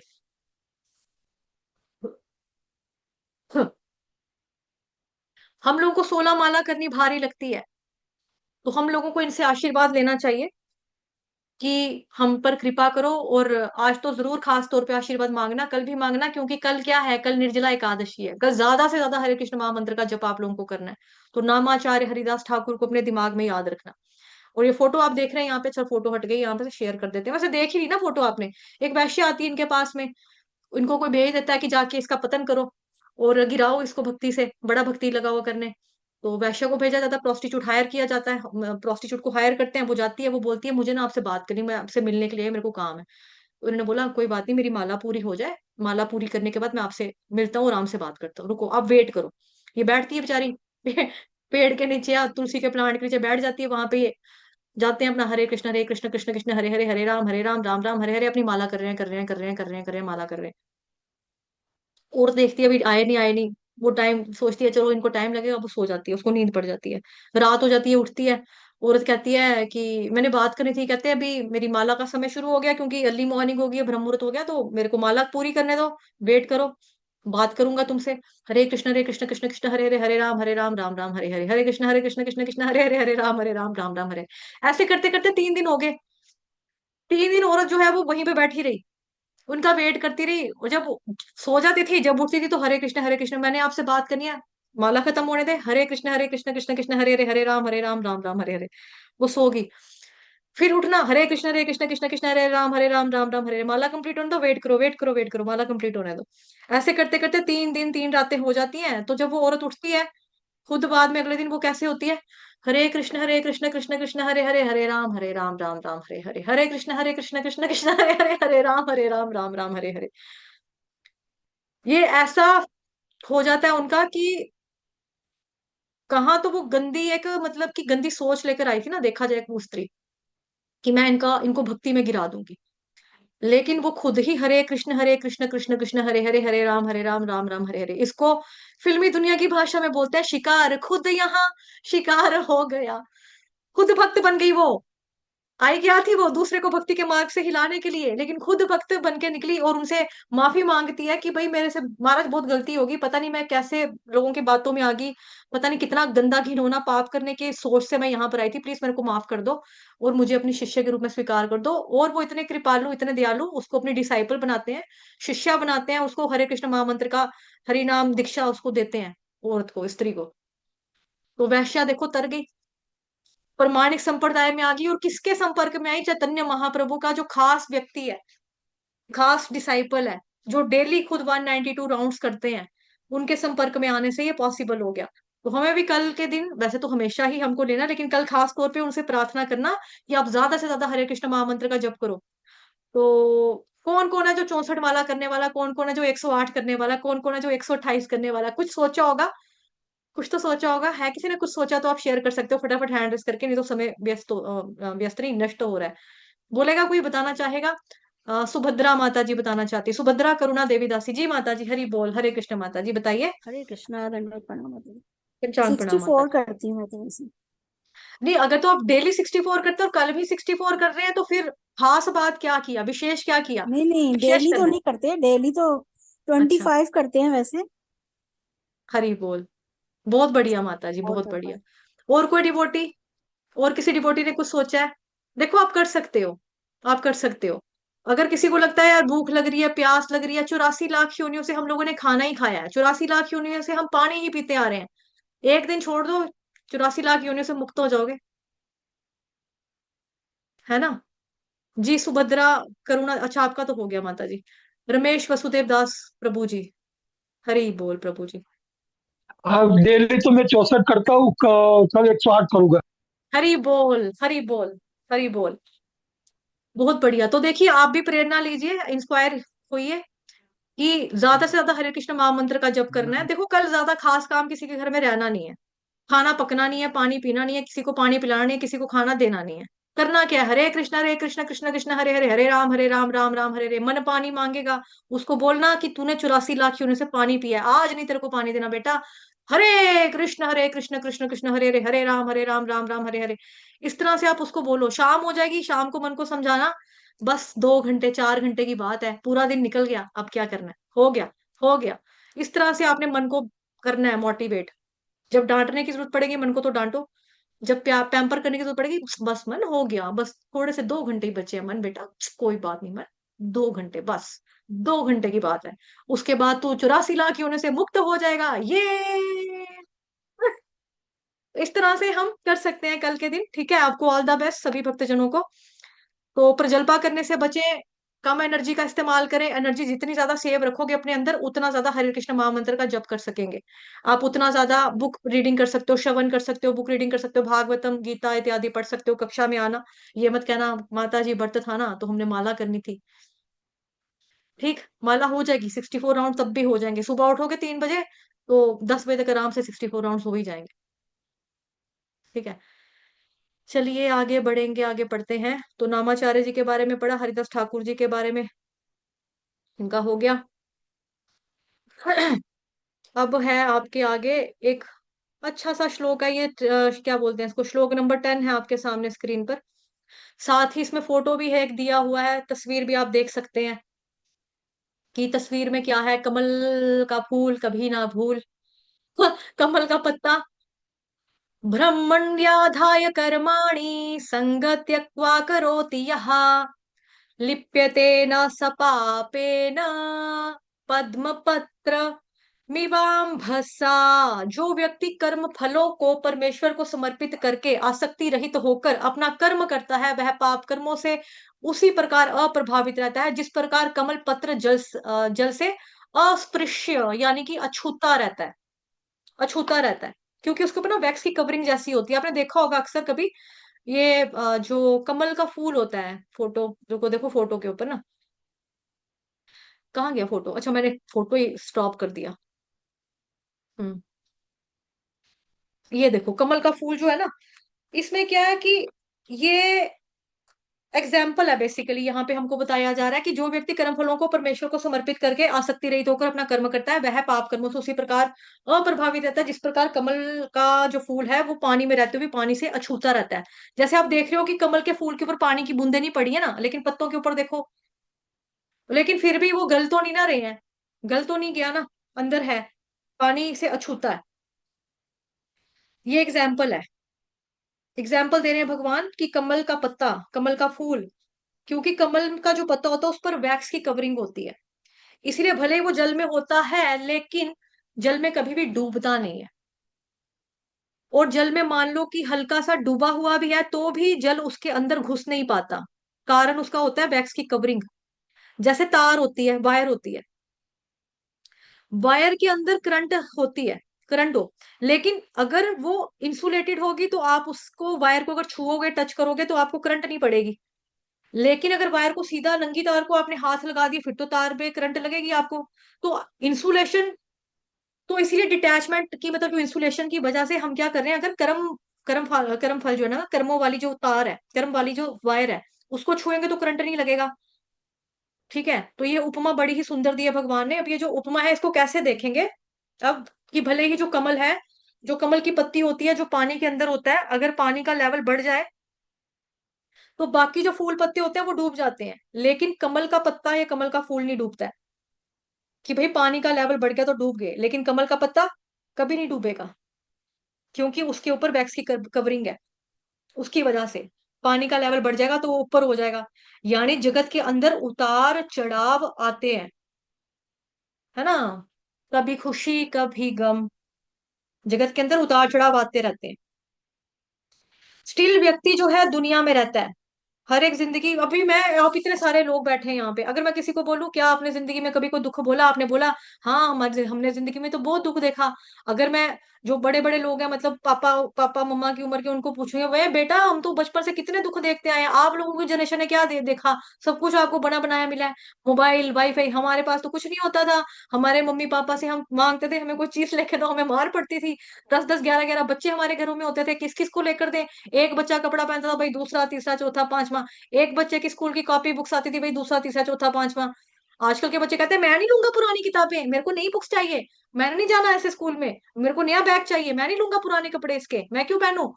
पहले बच्चे नहीं बोलते थे बेचारे, उनको अपने मम्मी पापा की हालात का पता है। पहले स्कूल जाने के कितना स्ट्रगल करना पड़ता था, नदियां पार करनी, पैंटों को इस तरह से ऊपर ऊपर ऊपर ऊपर करके जाना बच्चों ने, है ना। कैसे कैसे स्ट्रगल करके दुनिया पड़ी है पहले हमारी, जो पहले के लोग हैं। आजकल क्या है, दरवाजे के बाहर बच्चा घर के एसी, एसी बंद करके निकलेगा, वैन खड़ी होगी, एसी वाली वैन में बैठ के जाएगा, स्कूल में एसी लगा होगा, स्कूल के एसी में बैठ के आराम से टीचर का लेक्चर सुनेगा। पढ़ता है पढ़े, नहीं पढ़ता ना पढ़े, टीचर को कोई हक नहीं है कुछ कहने का, टीचर बोल नहीं सकता बच्चे को, नहीं तो टीचर के ऊपर केस कर देते हैं। हमारे बच्चे को हाथ कैसे लगाया जी इसने, हमारे बच्चे को किस लिए मारा, पुराने वाले लोगों को मारे पड़ती रहती थी। उनके मम्मी पापा कहते थे और मारो, बस मेरे बच्चे को काबिल बना दो, इसको वकील बना दो, इसको डॉक्टर बना दो, कुछ बना दो इस बच्चे को।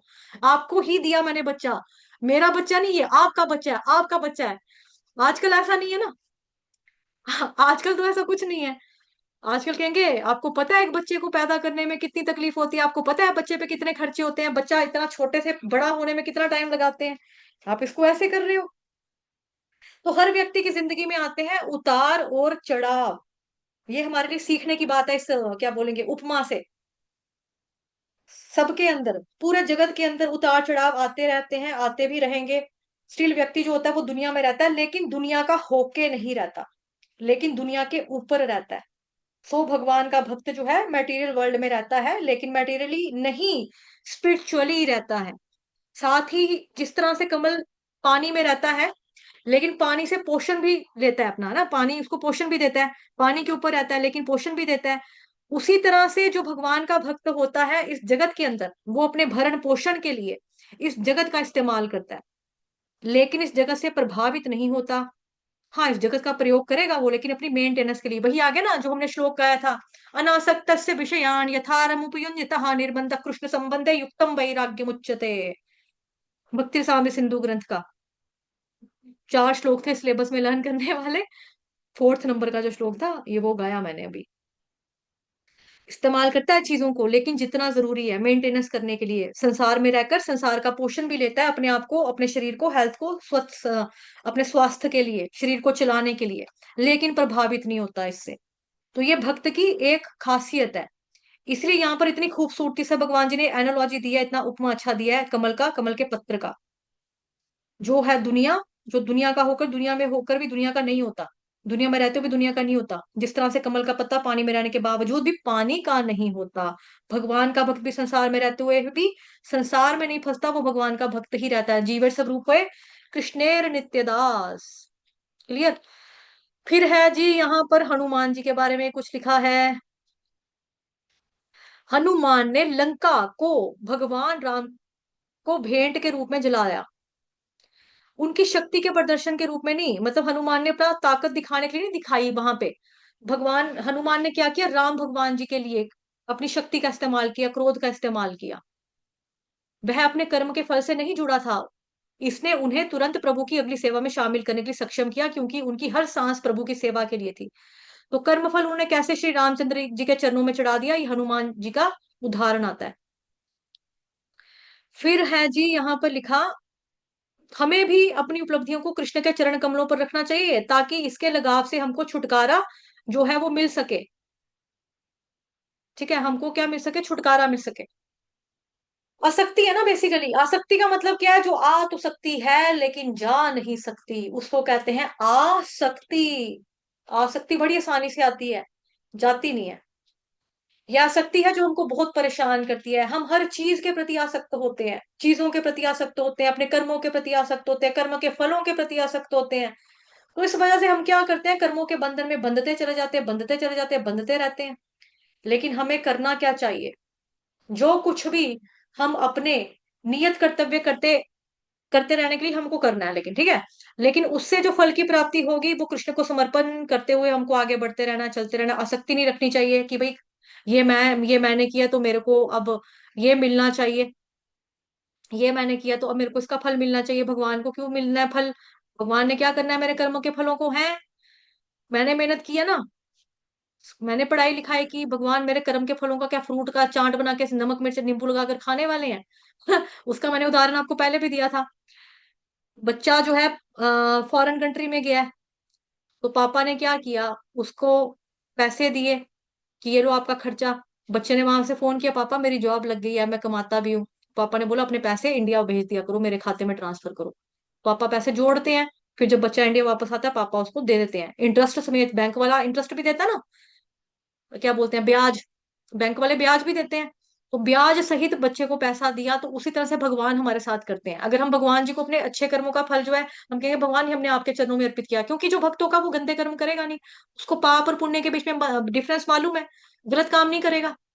तो व्यक्ति क्या करेगा, जो अच्छे कर्म करेगा भगवान जी को अर्पण करेगा, उनको फल दे देगा। तो भगवान भी क्या करते हैं, फल अपने पास नहीं रख लेते, हमें ही दुगना करके देते हैं। जैसे है ना, गरीबों की सुनो तुम, भगवान तुम्हारी सुनेगा, तुम 1 लाख, तुम 1 रुपया दोगे तो वो 10 लाख देगा, कुछ है ना एक गाना, भजन, मतलब पता नहीं क्या ऐसा है। तो एक मंदिर भी है शायद तिरुपति बालाजी का, वहां पे बोला जाता है कि अगर आप चढ़ाओगे कुछ तो आपको 100 रुपीज के शायद 1 करोड़ रुपीज बनते हैं। तो उसी तरह से हमको पैसे का, मैं जस्ट एग्जांपल दे रही हूँ, पैसे की बात नहीं कर रही यहाँ पे, उसको मेरे को गलत तरीके से मत लेना। मेरा कहने का मतलब है, अगर आप कोई भी कर्म का फल भगवान को दे रहे हो तो भगवान आपको दुगना करके ही वापस देते हैं, क्योंकि वो पापा है ना, वो परम पिता है इसीलिए।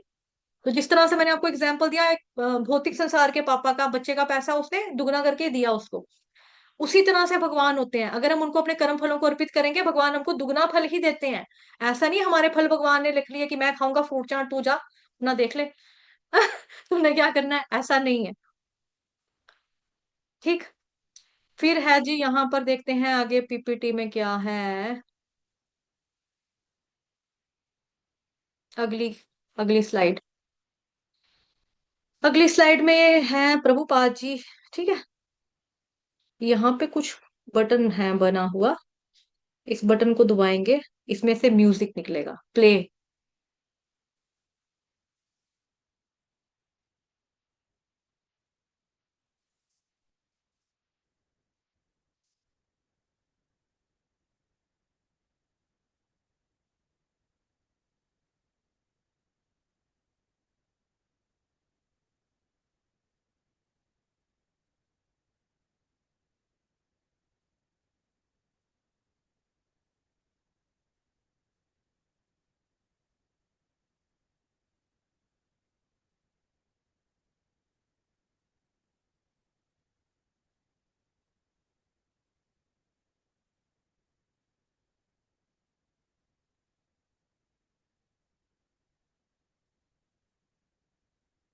है ना। तो हमने अभी क्या देखा, हमने देखा कि जो डिवोटीज हैं, भक्त हैं, भक्तजन यहाँ पर कीर्तन सुन रहे हैं प्रभुपाद जी के साथ, है ना, और जुड़ रहे हैं, और लोग आ रहे हैं, एक यूं यूं करके माथा टेक रहा है, एक नाच रहा है, डांस कर रहा है कीर्तन में।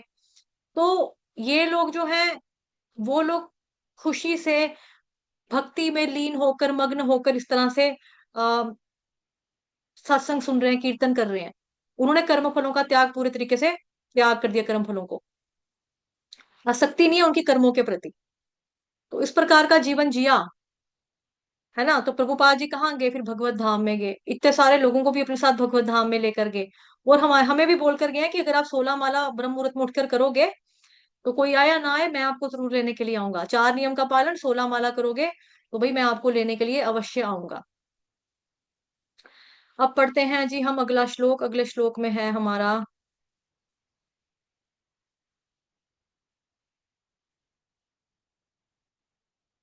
हम्म, विद्या विनय संपन्ने ब्राह्मणे गविहस्तिनि 5.18। ठीक है, मैं ये भूल गया बोलना।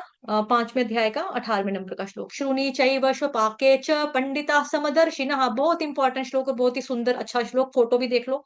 ठीक है, यहाँ पे विष्णु भगवान जी खड़े हैं, इसमें इसमें हर एक के अंदर आप देखो व्हाइट व्हाइट, ये बीच में दिखाई दे रहा है ना, ये क्या है, आत्मा परमात्मा। ठीक है, मैं बड़ा कर देती हूँ।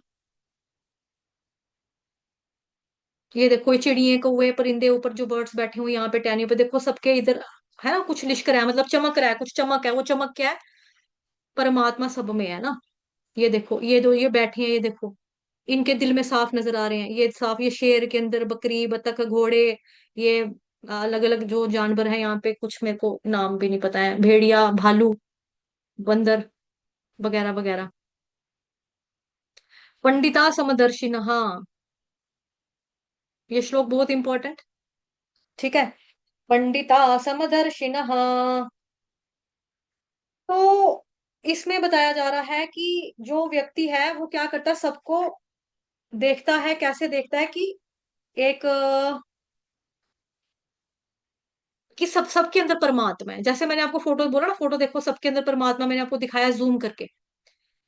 तो ये वास्तविक ज्ञान है, उसकी वजह से एक विद्वान तथा विनीत, ब्राह्मण हो, गाय हो, हाथी हो, कुत्ता हो, घड़ा हो, चंडाल हो, सबको एक समान, एक नजरिए से, एक दृष्टि से देखता है। मतलब किसी में भेदभाव नहीं वो करता है। ठीक है, भेदभाव किसी में भी नहीं कर रहा। तो इसमें ये बहुत ही हमारे लिए सीखने वाली बात है कि हमें कैसा बनना चाहिए, कि हमें सबके प्रति संभाव तो रहना चाहिए। और सबके प्रति हमको समान दृष्टि से देखना चाहिए, सबको हमें इज्जत भी देनी चाहिए, किसी को हमें हर्ट नहीं करना चाहिए, हाँ, दुख नहीं देना चाहिए, दुख दर्द तकलीफ नहीं देनी चाहिए।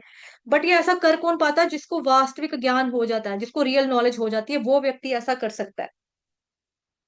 साधु पुरुष कर सकता है। विनम्र साधु पुरुष अपने वास्तविक ज्ञान के कारण एक विद्वान तथा विनीत ब्राह्मण, गाय, हाथी, कुत्ता, चंडाल सबको एक समान दृष्टि यानी कि संभाव दृष्टि से देखता है। तो किन किन के प्रति हो जाता है? कुत्ता, गाय, गधा, हाथी, घोड़ा इत्यादि सबके प्रति। अब कुछ एग्जाम्पल भी दिए हैं यहाँ पर, कईयों का नाम भी दे दिया है। अभी कोई ये ना सोचे कि हमें खाली जिस जिसका यहाँ पे नाम दिया था है, कुत्ता, घोड़ा, गाय, गधा, हाथी, बस इनके प्रति ही संभाव होना है। तो जो दूसरी छिपकली है, छिपकली तेरा नाम भगवत गीता में नहीं था तू चल। ए काकरोच तेरा नाम भगवत गीता में नहीं था तू चल। ए मक्खी तेरा नाम भगवत गीता में नहीं था तू चल बाहर। ऐसा नहीं है। मक्खी के अंदर भी आत्मा है, कीड़े के अंदर भी आत्मा है, छिपकली के अंदर, काकरोच के अंदर, हर एक जीवात्मा के अंदर आत्मा परमात्मा दोनों के अंदर है। लेकिन समझने वाली क्या बात है कि हमको इनको देखना है कि उसके अंदर भी परमात्मा है, हमारे अंदर भी परमात्मा है, तो घृणा नहीं करनी है हमें, इनको इनको मारना नहीं है, जीव हत्या नहीं करनी है। लेकिन अगर हम सोचें कि पंडित समदर्शना का मतलब ये हो गया कि मैं ब्राह्मण को मिलूं तो ब्राह्मण के पैरों को हाथ लगाऊं, शेर को मिलूं तो शेर के भी पैरों को हाथ लगाऊं, कुत्ते को मिलूं तो कुत्ते के भी पैरों को हाथ लगाऊं, वो नहीं है। सामाजिक व्यवहारिक दृष्टि से अगर हमें जो अपना बिहेवियर है वो तो उसके अकॉर्डिंगली हमको देखना ना, point of view, social point of view जो है हमारा, वो नजरिया होना चाहिए। उसके बारे में हमको पता है कि ये क्या है, ये कौन है। कुत्ते को कुत्ता देखेगा वो, लेकिन उसके अंदर भी परमात्मा देखेगा वो। ये नहीं है कि शेर है, शेर के पास जाकर बोले शेर जी मेरे साथ दोस्ती करोगे? शेर तुम कितने बोले हो, ओ माय गॉड शेर तुम कितने अच्छे हो, मुंह के अंदर हाथ डालने दोगे? दांत से मुझे काटना नहीं, पंडित समदर्शिना मैं तुम्हें प्यार कर रहा हूँ, लो मेरा हाथ। तो शेर तो काटेगा, उसका स्वभाव है, वो तो उनको खा जाएगा। शाम को मैं बोलूं सांपू सांपू, स्नेकू स्नेकू, मेरे को डसोगे तो नहीं? आज जो दोस्ती करोगे मेरे साथ, शाम तो मेरे को डसेगा। इस तरह से नहीं करना है, सोशल पॉइंट ऑफ व्यू से। जैसे मैं लड़की हूँ, माता जी लोगों से जब मैं टेम्पल में जाती हूँ, मिलती हूँ, गले लगाकर हक कर कर मिल लेती हूँ उनको, है ना, स्त्रियों को, लड़कियों को। लेकिन अब मैं बोलूं ये जो पुरुष है ये भी तो जीवात्मा है, ये आत्मा इसके अंदर भी है, परमात्मा इसके अंदर भी है। और प्रभु जी हाय हेलो आइए गले मिले, ऐसा होता है क्या? नहीं। अब प्रभु जी लोग जो हैं वो एक पुरुष के कंधे के ऊपर ऐसे करके हाथ रख के चल रहे हैं, वो माता जी को बोले अरे माता जी आ जाओ आप भी आओ, अरे प्रभु जी आप भी आओ, क्या वो ऐसे कर सकते हैं? नहीं कर सकते। तो सोशल पॉइंट ऑफ व्यू से हमको इसको मिक्स नहीं कर देना यहाँ पर कि पंडित समदर्शिना, कुत्ता हो, चंडाल हो, गाय हो, घोड़ा हो, गधा हो, हाथी हो, पंडित समदर्शिना, वो नहीं है। सोशल पॉइंट ऑफ व्यू से हमको देखना है कि उसका अंतर हमें मालूम होना चाहिए, ठीक है।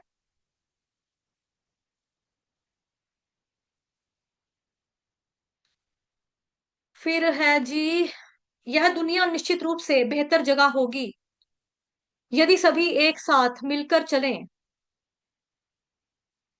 मिल सकें। इस विचारधारा को सार्वभौमिक भाईचारा कहा जाता है, लेकिन यह कहीं भी व्यवहार में देखा नहीं गया। कारण इसका यह है कि सामान्य सार्वभौमिक मार्गदर्शक पिता को स्वीकार करने का एक सार्वभौमिक भाईचारा का एक दूर का सपना है। तो बेसिकली आपको याद होगा, आप लोगों ने भक्ति सामने सिंधु ग्रंथ पढ़ा है, उसकी भूमिका में ही आ जाता है कि चैतन्य महाप्रभु का यह सिद्धांत सार्वभौमिक सिद्धांत है। सार्वभौमिक सिद्धांत का मतलब जो सबके लिए है, ओपन फॉर एवरीवन। और साथ ही आप लोगों को याद होगा, चैतन्य महाप्रभु जब झारखंड के जंगलों से जाते हैं ना, तो वहां पर कुत्ता घोड़ा गाय हाथी गधा, ये चिंपैंजी, ये बंदर, खरगोश, बतख, ये जितने भी तरह तरह के जानवर है, प्राणी, वो सारे उनके संकीर्तन यज्ञ में भगवान चैतन्य महाप्रभु के साथ साथ चल रहे थे, पीछे पीछे गाते हुए। शेर का स्वभाव खरगोश के स्वभाव से टोटली डिफरेंट है ना। चीता चीता, शेर, खरगोश, गाय, गाय बिल्कुल सीधी सादी है बेचारी। अलग अलग व्यवहार वाले जो प्राणी हैं, जीव जंतु, वो भी साथ में होकर हरे कृष्ण महामंत्र करके वो चल रहे हैं। तो यही चीज हमको बता रहे हैं यहाँ पे, सार्वभौमिक सिद्धांत है ये चैतन्य महाप्रभु का। तो ये कैसे पॉसिबल हो सकता है? जब व्यक्ति मान लेगा कि कृष्ण ही भगवान है, एक मार्ग, एक पिता को स्वीकार करने से कि कृष्ण भगवान है, कृष्ण मेरे भी भगवान है, कृष्ण आपके भी भगवान है, कृष्ण हम सबके भगवान है, तो भगवान कृष्ण को वह पिता होना चाहिए। आल दो भगवान कृष्ण ऑलरेडी पहले से ही हमारे वही वाले पिता, परम पिता है। लेकिन दुनिया मानती नहीं ना, जो नहीं मानेगा तो फिर क्या होगा? फिर प्रॉब्लम हो जाती है। लेकिन जब हम सभी बोलेंगे कि कृष्ण ही सबके परम पिता है, जैसे हमने पढ़ा था उसमें, क्या बोलते हैं आपका, पहले दिन हमने पढ़ा था ना गीता शास्त्र का, वो श्रीमद् भगवत गीता का महात्म्य है कि एक ही शास्त्र होना चाहिए, श्रीमद् भगवत गीता, एक ही भगवान होना चाहिए, वसुदेव वासुदेव भगवान श्री कृष्ण होने चाहिए। एक ही मंत्र होना चाहिए, हरे कृष्ण कृष्ण कृष्ण हरे हरे, हरे राम राम राम हरे हरे। तो फिर क्या होता है, फिर हमें कोई प्रॉब्लम, किसी भी तरीके की प्रॉब्लम जो है वो नहीं पड़ेगी, नहीं आएगी। अब आपके सामने यहाँ पे श्लोक नंबर है 5वें अध्याय का 22 यानी कि 22वें नंबर का श्लोक। ये ही संस्पर्शजा भोगा दुःख योनय एव ते आद्यन्तवन्तः कौन्तेय न तेषु रमते बुधहा। ठीक है, बुधहा, ये फिर क्या बोल रहा है, बुद्धिमान मनुष्य दुखों के कारण, दुख के कारणों में भाग नहीं लेते। बुद्धिमान मनुष्य दुख के कारणों में भाग नहीं लेता जो भौतिक इंद्रियों के संसर्ग से उत्पन्न होते हैं। हे कुंती पुत्र, ऐसे भोगों का आदि तथा अंत होता है, अतः एक चतुर व्यक्ति इसमें फंसता नहीं है, सॉरी इसमें आनंद नहीं लेता, इसमें आनंद नहीं लेता। अब बुद्धिमान व्यक्ति क्या है, दुखों के कारण में भाग नहीं लेता। दुख तो मिलते हैं उसको, ये थोड़ा कि दुख नहीं मिलेंगे बेचारे को, दुख तो सबको मिलेंगे, जो आया जो क्या बोलेंगे, नानक दुखिया सब संसार, जो दुनिया में है उसको दुख तो मिलेगा।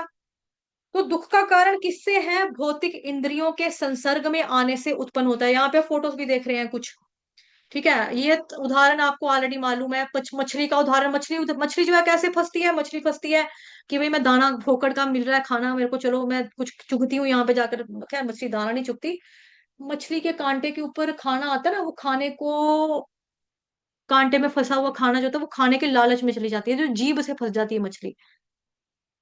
हिरण है, हिरण फंसता है, खुशबू की वजह से फंस जाता है, ये कि खुशबू कहाँ से आ रही है। हाथी जो होता है वो हथनी की वजह से फंस जाता है। ये आप देख रहे हो मिट्टी वाला ना, बड़ा बड़ा, ये बेसिकली एक एक फोटो यहाँ पे आएगी नहीं, एक एक फोटो दिखेगा नहीं, ये एक ही साथ चिमका हुआ है यहाँ पे। ये जो है ना मिट्टी वाला गोल गोल, ये यहाँ मैं गोल गोल बता रही हूँ, ये हाथी है, यहाँ पे इसके अंदर हाथी फंसा हुआ है। हाथी को फंसाने के लिए ये लोग क्या करते हैं, हाथी को फंसाने के लिए ये लोग हथनी का टेप रिकॉर्डर होता है ना, उसकी चिंगाड़ने की आवाज लगाते हैं। ये जो महावत लोग होते हैं हाथी को इस तरह से पकड़ते हैं, चिंगाड़ने की आवाज लगाते हैं, नकली हथनी की आवाज होती है वो बेसिकली। ये हाथी वहां पे आता है साउंड को सुनते हुए, तो ये गड्ढे में गिर के फंस जाता है। मछली कैसे फंसती है, आहा खाना मिल रहा है, खाना मिल रहा है, वो खाना खाने जाती है, कांटे कांटे में उसकी जीभ जीभ फंसती है, फिर वो ऊपर आके उसको क्या बोलते हैं, हुक में लग जाती है, उसको खींचते हैं, उसको पकड़ लेते हैं। तो इसी तरह से हमको बताया जा रहा है कि हमें इंद्रियों की वजह से, हम इंद्रियों के संपर्क में हम आते हैं तो हम क्या करते हैं, हम फंस जाते हैं ना। वही चीज यहाँ पे बताई जा रही है कि इस तरह से हम लोग जो है फंसते हैं, इस तरह से फंसते हैं हम लोग। तो शुरुआत हमारी ऐसे होती है, ये समझना होगा हमको। भौतिक इंद्रियों के संसर्ग से उत्पन्न होने वाले जो भी कार्य हैं, भौतिक इंद्रियां क्या करती हैं, इंद्रिय विषयों की तरफ लेके जाती हैं। जैसे जीभ का काम है कुछ खाना, मैं कुछ अच्छा खा लूं, कान का काम है कुछ सुनना, मैं कुछ सुनना सुन लूं, उसकी तरफ आकृष्ट हो जाती हैं। यही आगे चल के हमारे दुख का कारण होता है। दुख, अगर हमें कोई सुख हमें आज फील हो रहा है कि सुख है, सुख की शुरुआत भी है, सुख का अंत भी है, ये बहुत ही चतुर व्यक्ति जो होगा वो इसमें नहीं फंसता। जो अक्लमंद इंसान होगा, अक्लमंद शख्स होगा, वो इसके अंदर नहीं फंसता है, इन इन बात में नहीं आएगा वो। तो शिकारी लोगों के बारे में मैंने आपको बताया, ये जाल बिछा देते हैं, ऐसे ही हाथी बेचारा आता है इसके अंदर फंस जाता है आकर, ऐसे ही फंसता है ना हाथी। तो बेसिकली बेसिकली ना कि ऐसे बहुत सारे हमारे शास्त्रों में केसेस भी हुए हैं, जो अगर मैं आपको बताना चाहूँ बता सकती हूँ, वैसे मेरे को मैं देखने तो कितना लंबा रह गया है हमारा, है नहीं है, बस एक एक ही श्लोक है यहाँ पे। ठीक है, मैं आपको कुछ उदाहरण देती हूँ शास्त्रों से, आपको उदाहरण देती हूँ, ठीक है। तो टेम्पररी है ये सुख, बेसिकली आदि भी है इसका, अंत भी है इसका। तो एक बारी क्या होता है कि पार्वती माता होती है, ठीक है, पहले मैं इसको स्टॉप करती हूँ स्क्रीन को। पार्वती माता होती है, वो शिव जी को बोलती है, शिव जी भगवान आपके देखो सभी भक्तों के पास घर है, अपना अपना घर है सबके पास, आप लोग अपना कैंप ऑन कर सकते हैं, लेक्चर मैक्सिमम कंप्लीट हो चुका है, एक ही श्लोक बचा है। अभी मैं आपको एग्जाम्पल दे रही हूँ, उदाहरण समझाती हूँ, ठीक है। पार्वती माता शिव जी को बोलती है कि शिव जी, मेरी भी इच्छा है कि मेरा भी खुद का घर हो, मैं कहाँ पर्वत के ऊपर रहती हूँ आपके साथ, तो मेरा भी मन है कि घर हो। देखो भौतिक संसार में लोगों का, किसी का 4 BHK है, किसी का डबल ट्रिपल स्टोरी घर है, कोई बिल्डिंग में रहता है ना, 10-10 मंजिला लोगों ने घर बना के रखे हैं।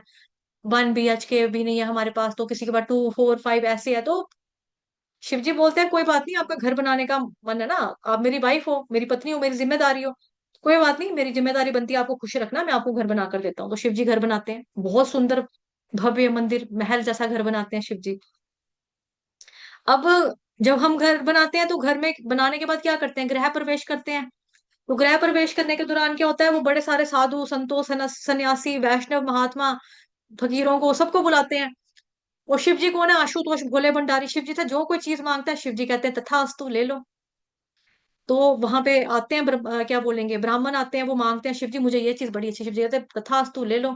शिव जी मुझे ये दे दो, तथास्तु ले लो। एक ब्राह्मण आता है, बहुत बढ़िया घर बनाया है शिव जी आपने, शुक्रिया धन्यवाद थैंक यू थैंक यू, आप मुझे दक्षिणा में ये घर ही दे दो, प्लीज दे दो शिव जी। शिव जी ने बोला तथास्तु। अब घर बना भी, खड़ा भी हुआ, गृह प्रवेश भी हुआ, लोग भी आए मुबारकबाद देने, लेकिन घर में रहने को नसीब नहीं हुआ, घर में रहा कोई नहीं। तो ये क्या है, आसक्ति नहीं है ना, इसका मतलब उनको शिव जी को किसी चीज से आसक्ति नहीं है, डिटैच्ड है शिव जी भोले भंडारी जो है। चीजें होने के बावजूद भी वो क्या है, डिटैच्ड है। अच्छी से अच्छी सुविधा होती है भक्त के जीवन के अंदर, लेकिन वो क्या करता है, उसको फर्क नहीं पड़ता। ऐसे ही ना, गुरु नानक देव जी के पास एक वो आ गई, जैसे हमारे शिला नामाचार्य हरिदास ठाकुर जी के पास आई ना एक वैश्या, ऐसे ही सेम तरीके से एक वैश्या आई गुरु नानक देव जी के पास, उनकी तपस्या भंग करने के लिए कि इनको भक्ति से गिरा दूंगी। तो बड़ी ट्राई की, बड़ी ट्राई की, बड़ी ट्राई की। गुरु नानक देव जी तो भगवान जी के परम शुद्ध वैष्णव भक्त है, उनके ऊपर क्या ही असर होना था, कुछ नहीं हुआ। तो वो औरत बोलती है उनको, गुरु नानक देव जी को, कि बाबा जी मतलब मैं तो इतनी ज्यादा एक्सपर्ट हूँ, दूसरों को क्या बोलते हैं, मतलब क्या बोलते हैं इन औरतों के जो इस तरह से हरकतें करती हैं, उसको क्या वर्ड, रुको एक मिनट, उसको बोलते हैं ना क्या, मैं तो आपको ये रिझाना या लुभाना, कि मैं तो सिर्फ अपने आईब्रोज को ऐसे मटका ही दूं तो इंसान मेरे पीछे पागल होके आ जाते हैं। तो आपके साथ मैंने इतना ट्राई किया, आपको मैं अपने काबू में नहीं कर पाई, इसका क्या रीजन है, इसका क्या वजह है। तो जो हमने लाइन यहाँ पर पढ़ी ना, वही लाइन उन्होंने बोली जो हमारे हमने श्लोक में पढ़ी, कि मतलब कि क्योंकि उसको पता है आदि भी है, इस भौतिक सुख का आदि भी है और अंत भी है। सम्मोहित करना, प्रभु माता जी बोले सम्मोहित करना, हाँ सम्मोहित करना। तो गुरु नानक देव जी ने बोला कि मैं अब जानता हूँ कि जो तुम्हारा भौतिक इंद्रियों का जो सुख है, जो इसके लिए तुम मेरे पास आई हो या तुम मुझे अपने पास बुला रही हो, ये टेम्पररी है, ये परमानेंट नहीं है। और इस सुख की शुरुआत भी है, इस सुख का अंत भी है। तो मैं ऐसी चीज की तरफ क्यों जाऊं जो जो जो पैदा भी हो रहा है और जो मर भी रहा है। मैं तो आत्मा हूं, मैं तो सनातन हूँ, सतचितानंद में रहने वाला हूँ, मेरा भगवान, मैं कृष्ण भगवान का भक्ति करता हूँ, सेवा करता हूँ। और मुझे टेम्पररी चीज, टेम्पररी हैप्पीनेस नहीं चाहिए, मुझे परमानंद सुख चाहिए, और परमानंद सुख का अनुभव मैं हमेशा करता हूँ, उस भगवान का ध्यान करता हूँ, उनका नाम लेता हूँ। इस तरह से मैं आपको दिखा देती हूँ, रुको, ये शायद इधर ही पढ़ा था ना हमने अभी, कि बुद्धिमान मनुष्य दुखों के कारण में भाग नहीं लेता, भौतिक इंद्रियों के संसर्ग से जो उत्पन्न होते हैं। हे कुंती पुत्र, ऐसे भोगों का आदि भी होता है, अंत भी होता है।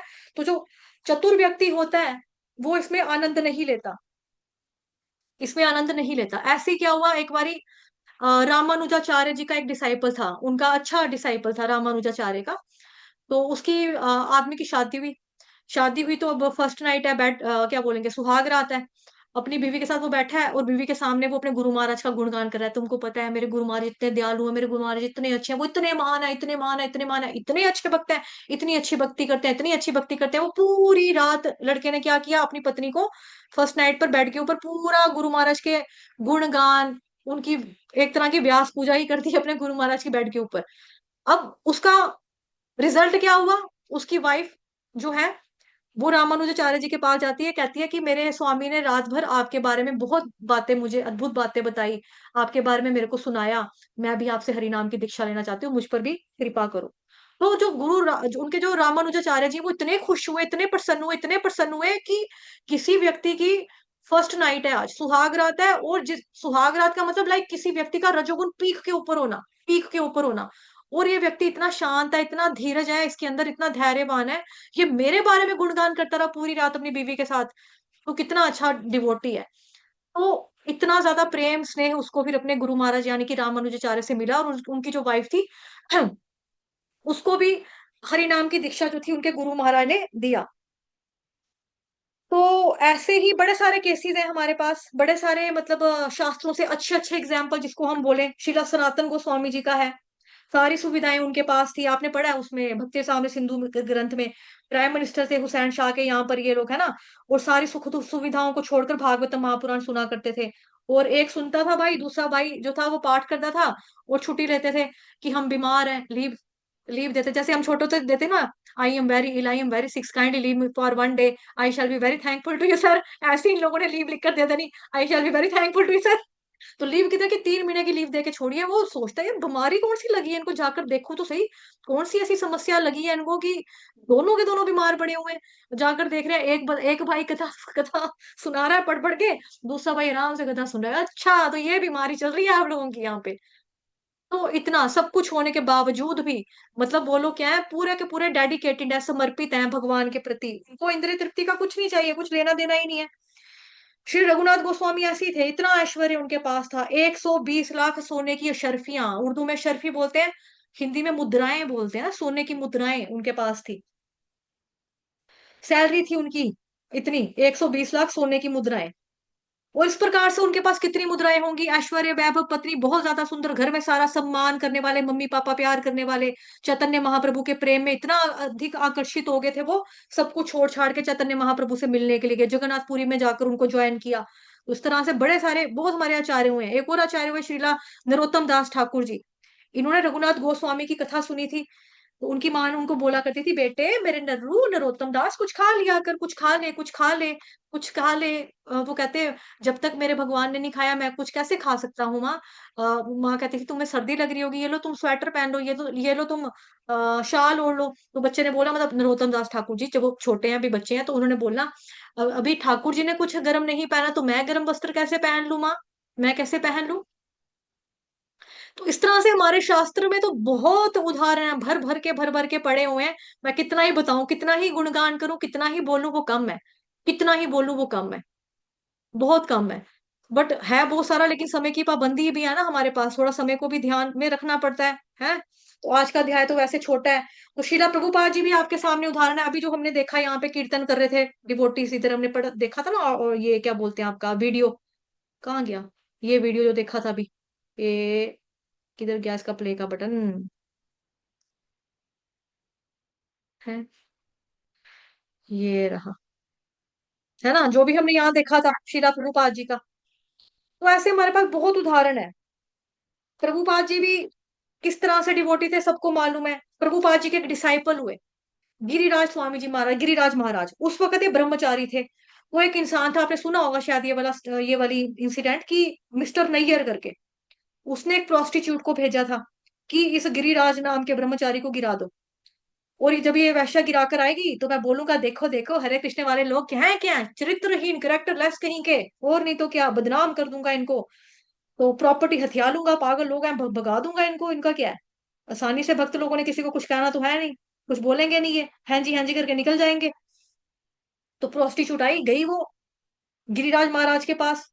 अब उस वक्त ये सोच रहे हैं कि मेरे गुरु महाराज कितना ज्यादा भरोसा करते हैं, मतलब शीला प्रभुपाद मुझ पे कितना भरोसा करते हैं, कितना ट्रस्ट, कितना फेथ है उनको मेरे ऊपर, है ना। और मैं अपनी इंद्र तृप्ति में इस चीज को कैसे लगा दूं, मैं थूकता हूँ ऐसी इंद्र तृप्ति के ऊपर, थू ऐसी इंद्र तृप्ति के ऊपर।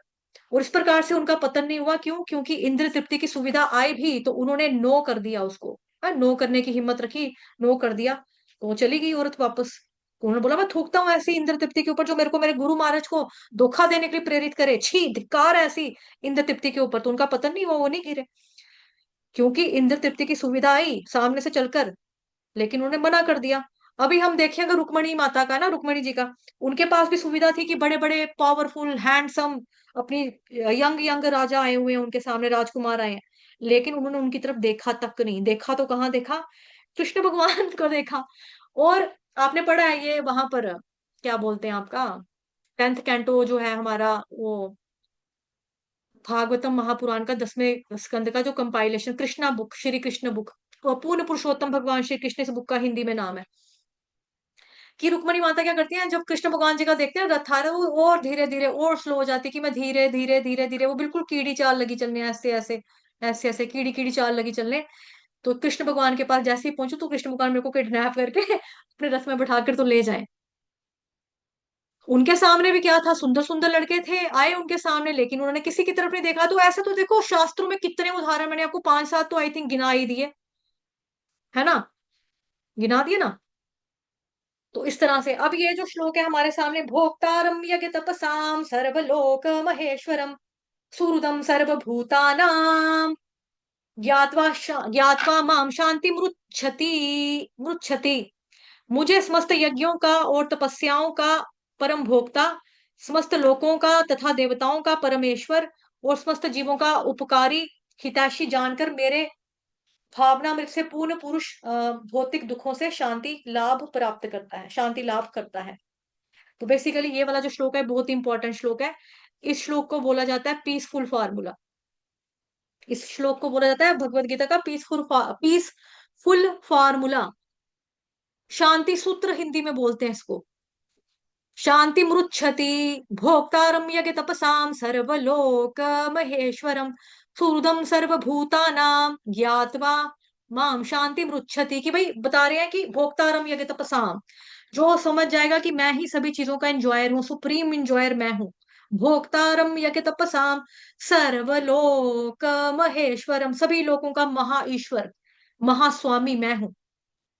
ये नहीं कि हमारा लोक, तुम्हारा लोक, स्वर्ग लोक, नर्क लोक, पाताल लोक, इहलोक परलोक, ऐसा नहीं। सभी लोगों का सर्वलोक महेश्वरम, सभी लोगों का स्वामी मैं हूँ। भोक्तारम यज्ञ तपसाम सर्वलोक महेश्वरम सुहृदम सर्वभूता नाम, मैं सभी लोगों का हितैषी हूँ, फ्रेंड हूँ।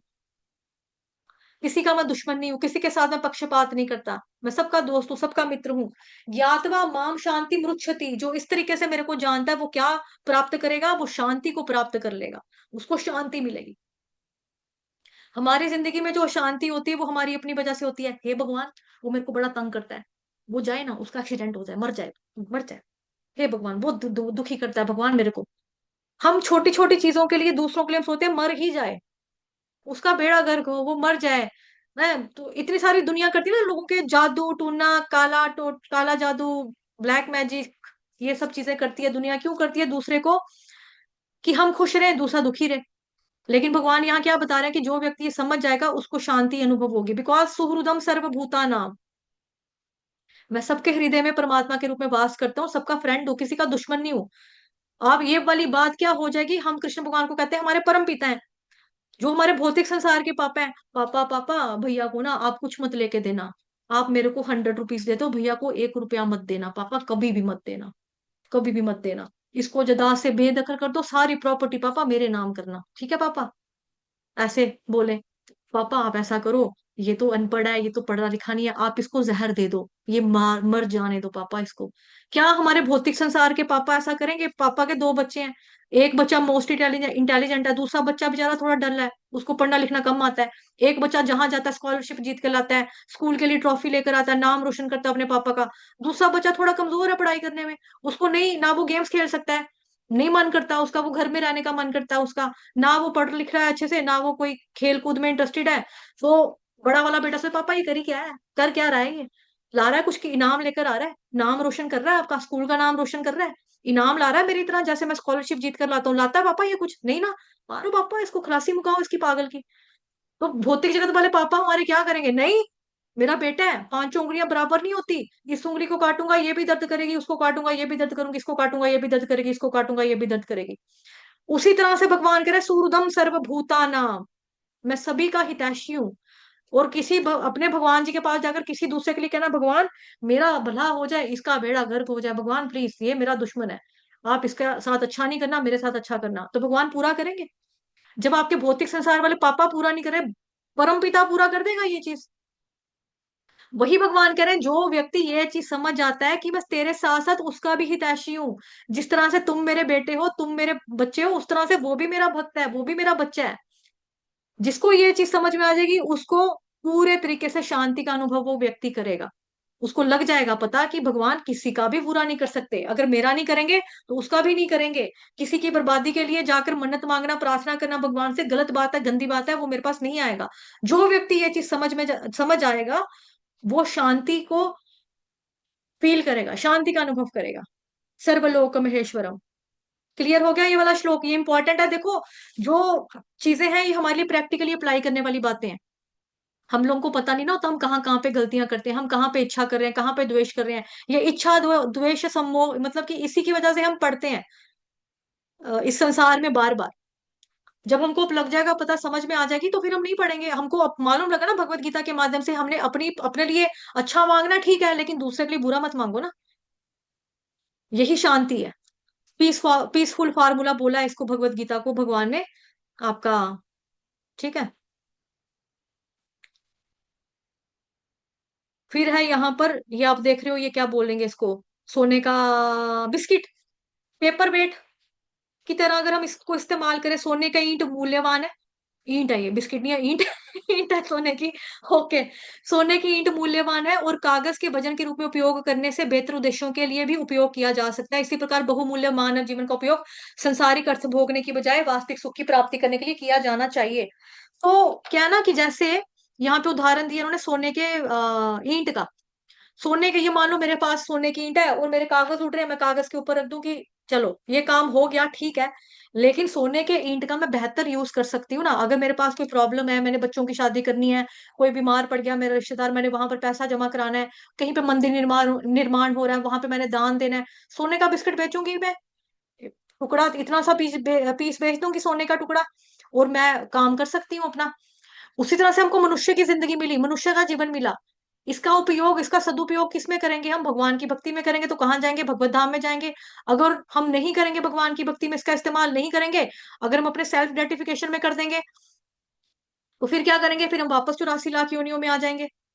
तो वापस 84 लाख योनियों में आना तो अच्छी बात नहीं ना है। अपने लिए करना हमेशा, अपने लिए तो हमेशा करते आ रहे हैं।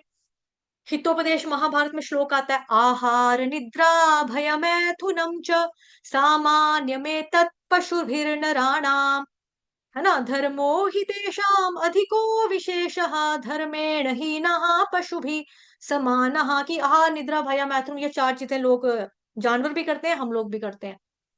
और जानवर जो है ना हमसे ज्यादा बेटर वे में कर देते हैं, जिसके लिए हमको स्ट्रगल करना पड़ता है। पहली बात ये बोल रहे हैं, आहार निद्रा भय मैथुनम। आहार का मतलब फूड, खाना। हमको खाने के लिए क्या करना पड़ता है? सारी उम्र हमको मेहनत करनी पड़ती है। पहले अच्छे से पढ़ेंगे तो अच्छी नौकरी मिलेगी, नौकरी मिलेगी, कमाई अच्छी होगी तो फिर हम कहीं जाकर खा पाएंगे। ये हो गया हमारा स्ट्रगल। पूरी जिंदगी का स्ट्रगल है, बचपन से लेकर मतलब पूरा जिंदगी तक का। जो बच्चा अच्छा पढ़ेगा नहीं, वो अच्छा कमाएगा कहाँ से? पढ़ेंगे लिखेंगे बनेंगे नवाब, खेलेंगे कूदेंगे बनेंगे खराब। बचपन में ही पढ़ते थे ना स्कूल में। पहले ही हमारी जिंदगी में भरा होता है कि नहीं, पढ़ोगे तो ही अच्छा कमा पाओगे, अच्छी नौकरी मिलेगी, अच्छा खा पाओगे। खाते सभी हैं, खाने खाने में फर्क होता है। कोई एक समय की रोटी के साथ चार पांच सब्जियां खाएगा, कोई खाली एक रोटी के साथ एक ही फुल्का एक ही सब्जी खाएगा। खाते सभी हैं, खाने खाने में फर्क होता है। पहनते सभी हैं, पहनने पहनने में फर्क होता है। कोई सस्ता कपड़ा पहनेगा, कोई महंगा कपड़ा पहनेगा।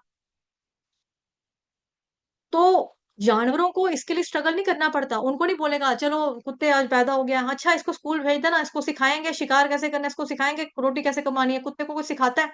नहीं। वो दुकान के पार जाएगा, ऐसे करके दुम हिलाएगा, ही। दुकानदार ने ऐसे करके उसके आगे रोटी फेंक देनी, कुत्ते ने उठाना खाना चले जाना। मिट्टी में रोटी पड़ी है, उसको पंजे से ऐसे करके झाड़ेगा, खा लेगा। उसको नहीं फर्क पड़ेगा कच्चा है पक्का है। हमारे घर के आदमी क्या करेंगे? ये रोटी कच्ची है, फुल्का वापस सेक कर लाओ, जाओ चपाती को लेके जाओ, इसको वापस सेक कर लाओ। ये रोटी गोल नहीं बनी है, दूसरी लेकर आओ। इस सब्जी में धनिया नहीं पड़ा, जाओ धनिया डाल, सब्जी में नमक कम है, जाओ सब्जी में नमक डलवा के लाओ। हम लोग कितना नखरा करते हैं ना। कुत्ते करते हैं, गायें करती है, भैंस करती है, जानवर करते हैं ना। जो मिला खाया, चलो खाया पचाया, ओके टाटा थैंक यू, आपने हमको दिया कच्चा दिया, थैंक यू। कुत्ता अगली बार वापस दुम मिलाता हुआ आपके पास आएगा, इसने मुझे पिछले बार बिस्कुट खिलाए थे, बिस्किट दिए थे इसने मेरे को, कुत्ता वापस आ जाएगा दुम मिलाता हुआ। इंसान नहीं। आहार निद्रा, निद्रा हमें सोना है। इंसान कमाता है, इतना कमाता है, इतनी मेहनत करता है, इतनी मेहनत करता है, इतनी मेहनत करने के बावजूद वो सोने के लिए नींद की गोलियां खाता है रात को। ऑफिस का स्ट्रेस, प्रेशर, बॉस की चमचागिरी, और जो आपके ऑफिस में एम्प्लॉयज है वो आपके पीठ पीछे छुरा घोंपते हैं। सर जी इसकी प्रमोशन मत करो, सर मेरी प्रमोशन करो, सर मैंने क्या किया, सर मैंने कंपनी को इतना कुछ दिया, सर इसने क्या दिया, सर तो कुछ भी नहीं दिया सर। इतनी बैक बिचिंग होती है, इतनी बैक बैटिंग होती है आपके पीछे। कितना स्ट्रगल करना पड़ता है पैसा कमाने के लिए कि ताकि हम चैन से खाएं और चैन से सोएं। लेकिन चैन से सोया नहीं जाता, नींद की गोलियां खाता है इंसान। तो अभी जानवरों को देखा है नींद की गोलियां खाते हुए? इनको कोई क्लिनिक के बाहर ऐसे करके खड़े लगे हुए हैं, क्या बात है नींद नहीं आ रही है, नींद की गोलियां दे दो, डिप्रेशन हो गया। कभी देखा किसी कुत्ते बिल्ले को? आराम से सो जाते हैं। हमको सोने के लिए सुंदर बिस्तरा चाहिए, एसी चाहिए, पंखे चाहिए, सर्दी है तो हमको क्या बोलते हैं, रूम हीटर चाहिए, पानी की बोतल चाहिए गरम गरम सेकने के लिए। कुत्ते बिल्लों को देखा है कभी कि उनको, गली में जितने कुत्ते होते हैं बेचारे, ठंड है बोलते हैं स्वेटर पहनाओ हमको, कभी बोला उन्होंने हमको ठंड लग रही है हमको स्वेटर लेकर दो? इतनी सारी गायें हैं, गायें, कभी कह रही गायें को आपने देखा गौशाला में सारी गायों को स्वेटर डलवाई हुई उन्होंने? गौशाला वालों ने कभी देखा है? हमको प्रॉब्लम है, आहार निद्रा की प्रॉब्लम हमारी है, हम लोग गोलियां खा रहे हैं फिर नींद नहीं आती। आहार निद्रा। तीसरा क्या है? भय मैथुनम च, अपने आप की स्ट्रगल से रक्षा करना, अपने आप की मुसीबत से रक्षा करना। हम भी करते हैं, कुत्ते भी करते हैं, जहां सभी जानवर करते हैं। कुत्ता छोड़ो, भगवान ने तोते को भी वो दी है, चोंच दी है अपना बचाव करने के लिए। अगर तेरे को कोई पकड़े, ठुंगा मार उसको, चोंच मार के निकल जा। तोता हो, कबूतर हो, कौवा हो, ये लोग करते हैं इस तरह से अपना अपनी रक्षा करते हैं। कुत्ता हो काट लेता है, सांप हो डस लेता है, सभी के पास है, हमारे पास भी है। हम लोग क्या करते हैं? जो ज्यादा अमीर होगा बंदूक मैन रखेगा, क्या बोलेंगे, गन मैन रखेगा, बॉडीगार्ड रखेगा कि मेरी मेरी रक्षा करो, मेरे को जान का खतरा है। ये जो मंत्री होते हैं, मिनिस्टर होते हैं, इनके पीछे एक एक मिनिस्टर के पीछे चार चार गाड़ियां लगी होती हैं, लाल बत्ती वाली, वै वै वै वै वै वै वै कितने चल रही होती हैं गाड़ियां, है ना? तो इनके पीछे गनमैन होते हैं, बॉडीगार्ड, सिक्योरिटी गार्ड, घर के नीचे कितना कुछ होता है। इनको होती है कोई टेंशन कुत्ते बिल्लों को? ये आराम से जहां पे खड़े हो जाएंगे, ए बहु बहु बहु बहु, ये हमारा इलाका है, चलो दूसरे इलाके के कुत्ते वापस जाओ, बाहर जाओ। कितनी जल्दी होते हैं ये लोग शेर। हमारे इलाके की चिड़ियां दूसरे चिड़ियों के साथ मिक्स हो जाएंगी, वो उनको चोंच मार मार के मार देंगी, तू कहाँ से आई, तू कहाँ से आई, तू कहाँ से आई। इनके पास भी रक्षा करने का है इंतजाम पूरा। आहार निद्रा भयम मैथुन, सेक्स करना मतलब बच्चे बच्चे पैदा करना, हम लोग भी करते हैं, ये लोग भी करते हैं। हम लोगों को वो भी करने में प्रॉब्लम है। एक तो हमारे बच्चे कैरियर ओरिएंटेड इतने ज्यादा हो जाते हैं कि हम इंडिपेंडेंट होना चाहती है। लड़की कहती है भाई मैं इंडिपेंडेंट होना चाहती हूँ, मैं नहीं बच्चे बच्चे पैदा करूंगी। करेंगे तो लेट करेंगे, पहले सेटल होकर करेंगे। होता ना, आमतौर पे होता है। अब सेटल होने के चक्कर में, करियर ओरिएंटेड होने की वजह से क्या होता है, इनका काम हो जाता है लेट। अब जब ये लेट हो जाते हैं, इनकी एज ओवर हो जाती है, तो ये करना भी चाहे तो इनको बच्चा नहीं होता। फिर ये कहाँ जाते हैं? डॉक्टरों के पास। डॉक्टरों के पास जाते हैं, वहां पे जाके बॉलीवुड में कितनी सारी फिल्में बन गई है, IVF जैसी फिल्में, मतलब मिम्मी फिल्म बनी, चोरी चोरी चुपके चुपके, विक्की डोनर बना, गुड न्यूज बनी। क्यों बनी? क्योंकि लोगों को बच्चे पैदा करने में मुश्किल हो रही है। कुत्ते बिल्लों को देखा कभी पैदा करते? एक बार ये बच्चा पैदा करेंगे, 10 15 12 इकट्ठे पैदा कर देंगे। आप यहाँ चले जाओ, वहां चले जाओ, वहां चले जाओ, बहु बहु बहु बहु, बिल्ली बिल्ली कुत्ते कुत्ते आपको नजर आ जाएंगे, 10 10 15 15। ये आहार निद्रा भया मैथुन की चीज की भी प्रॉब्लम भी हम लोगों की प्रॉब्लम है, इनकी प्रॉब्लम नहीं है। तो फिर तो हम जानवरों से बदतर हुए ना, फिर तो हम जानवरों से गे गुजरे हो गए। लेकिन एक चीज है जो हमको जानवरों से ऊपर लेके आती है, वो है धर्म। अगर हमने अपनी जिंदगी में आहार निद्रा भय मैथुन करते हुए हमने अपनी जिंदगी में भगवान श्री कृष्ण को ऐड कर लिया, तो हम इंसान कहलाने लायक हैं, हम मनुष्य कहलाने कहलाने कहलाने लायक हैं। लेकिन अगर हमने अपनी जिंदगी में भक्ति को ऐड नहीं किया, तो हम जानवर कहलाने के लायक भी नहीं है। हम पढ़े लिखे जानवर हैं, वो बेचारे अनपढ़ जानवर। कुत्ता किसी स्कूल नहीं गया, हम पढ़े लिखे हैं, हम सूट बूट अच्छे कपड़े पहनते हैं, वो बेचारे नंगे घूमते हैं। उनके पास कपड़े नहीं, हमारे पास कपड़े हैं। हम पढ़े लिखे, सुंदर सुंदर मेकअप करने वाले, अच्छे कपड़े पहनने वाले जानवर हैं। हम अच्छे बिस्तर पे सोने वाले जानवर हैं, अच्छे AC का इस्तेमाल करने वाले जानवर हैं हम लोग। तो वो क्या है? वो वैसे ही जानवर है। वो भी भक्ति नहीं कर रहे, हम भी भक्ति नहीं कर रहे, तो फर्क क्या हुआ? तो हमें सीखना चाहिए कि ये जो श्लोक हमारे शास्त्र में आता है, बार बार आता है, आहार निद्रा भय मैथुनम च, बहुत इंपॉर्टेंट श्लोक है। और वही बता रहे हैं हमको कि अपनी जिंदगी का इस्तेमाल करो। जैसे हम छोटे होते स्कूल के बच्चे होते थे ना, तो उसमें भी हम पढ़ते थे कि समय का सदुपयोग करना सीखो। बचपन में पढ़ते थे समय का सदुपयोग करना सीखो, ऐसे लिखते थे हम लोग इतने लंबे लंबे। तो अभी हमको मनुष्य का जीवन मिला, तो उसकी जिंदगी का उपयोग क्या करना है, हमारा किस तरह से उपयोग करना है। हरे कृष्ण कृष्ण कृष्ण हरे हरे, हरे राम राम राम हरे हरे, हरे कृष्ण महामंत्र का जप करके, भगवान के बारे में जानकर, गीता शास्त्र श्रवण करके, पठन करके, सुनकर भगवान की भक्ति करना, अर्च विग्रह की सेवा करना, जो खाना भगवान को भोग लगा के खाना, यही तो भक्ति है।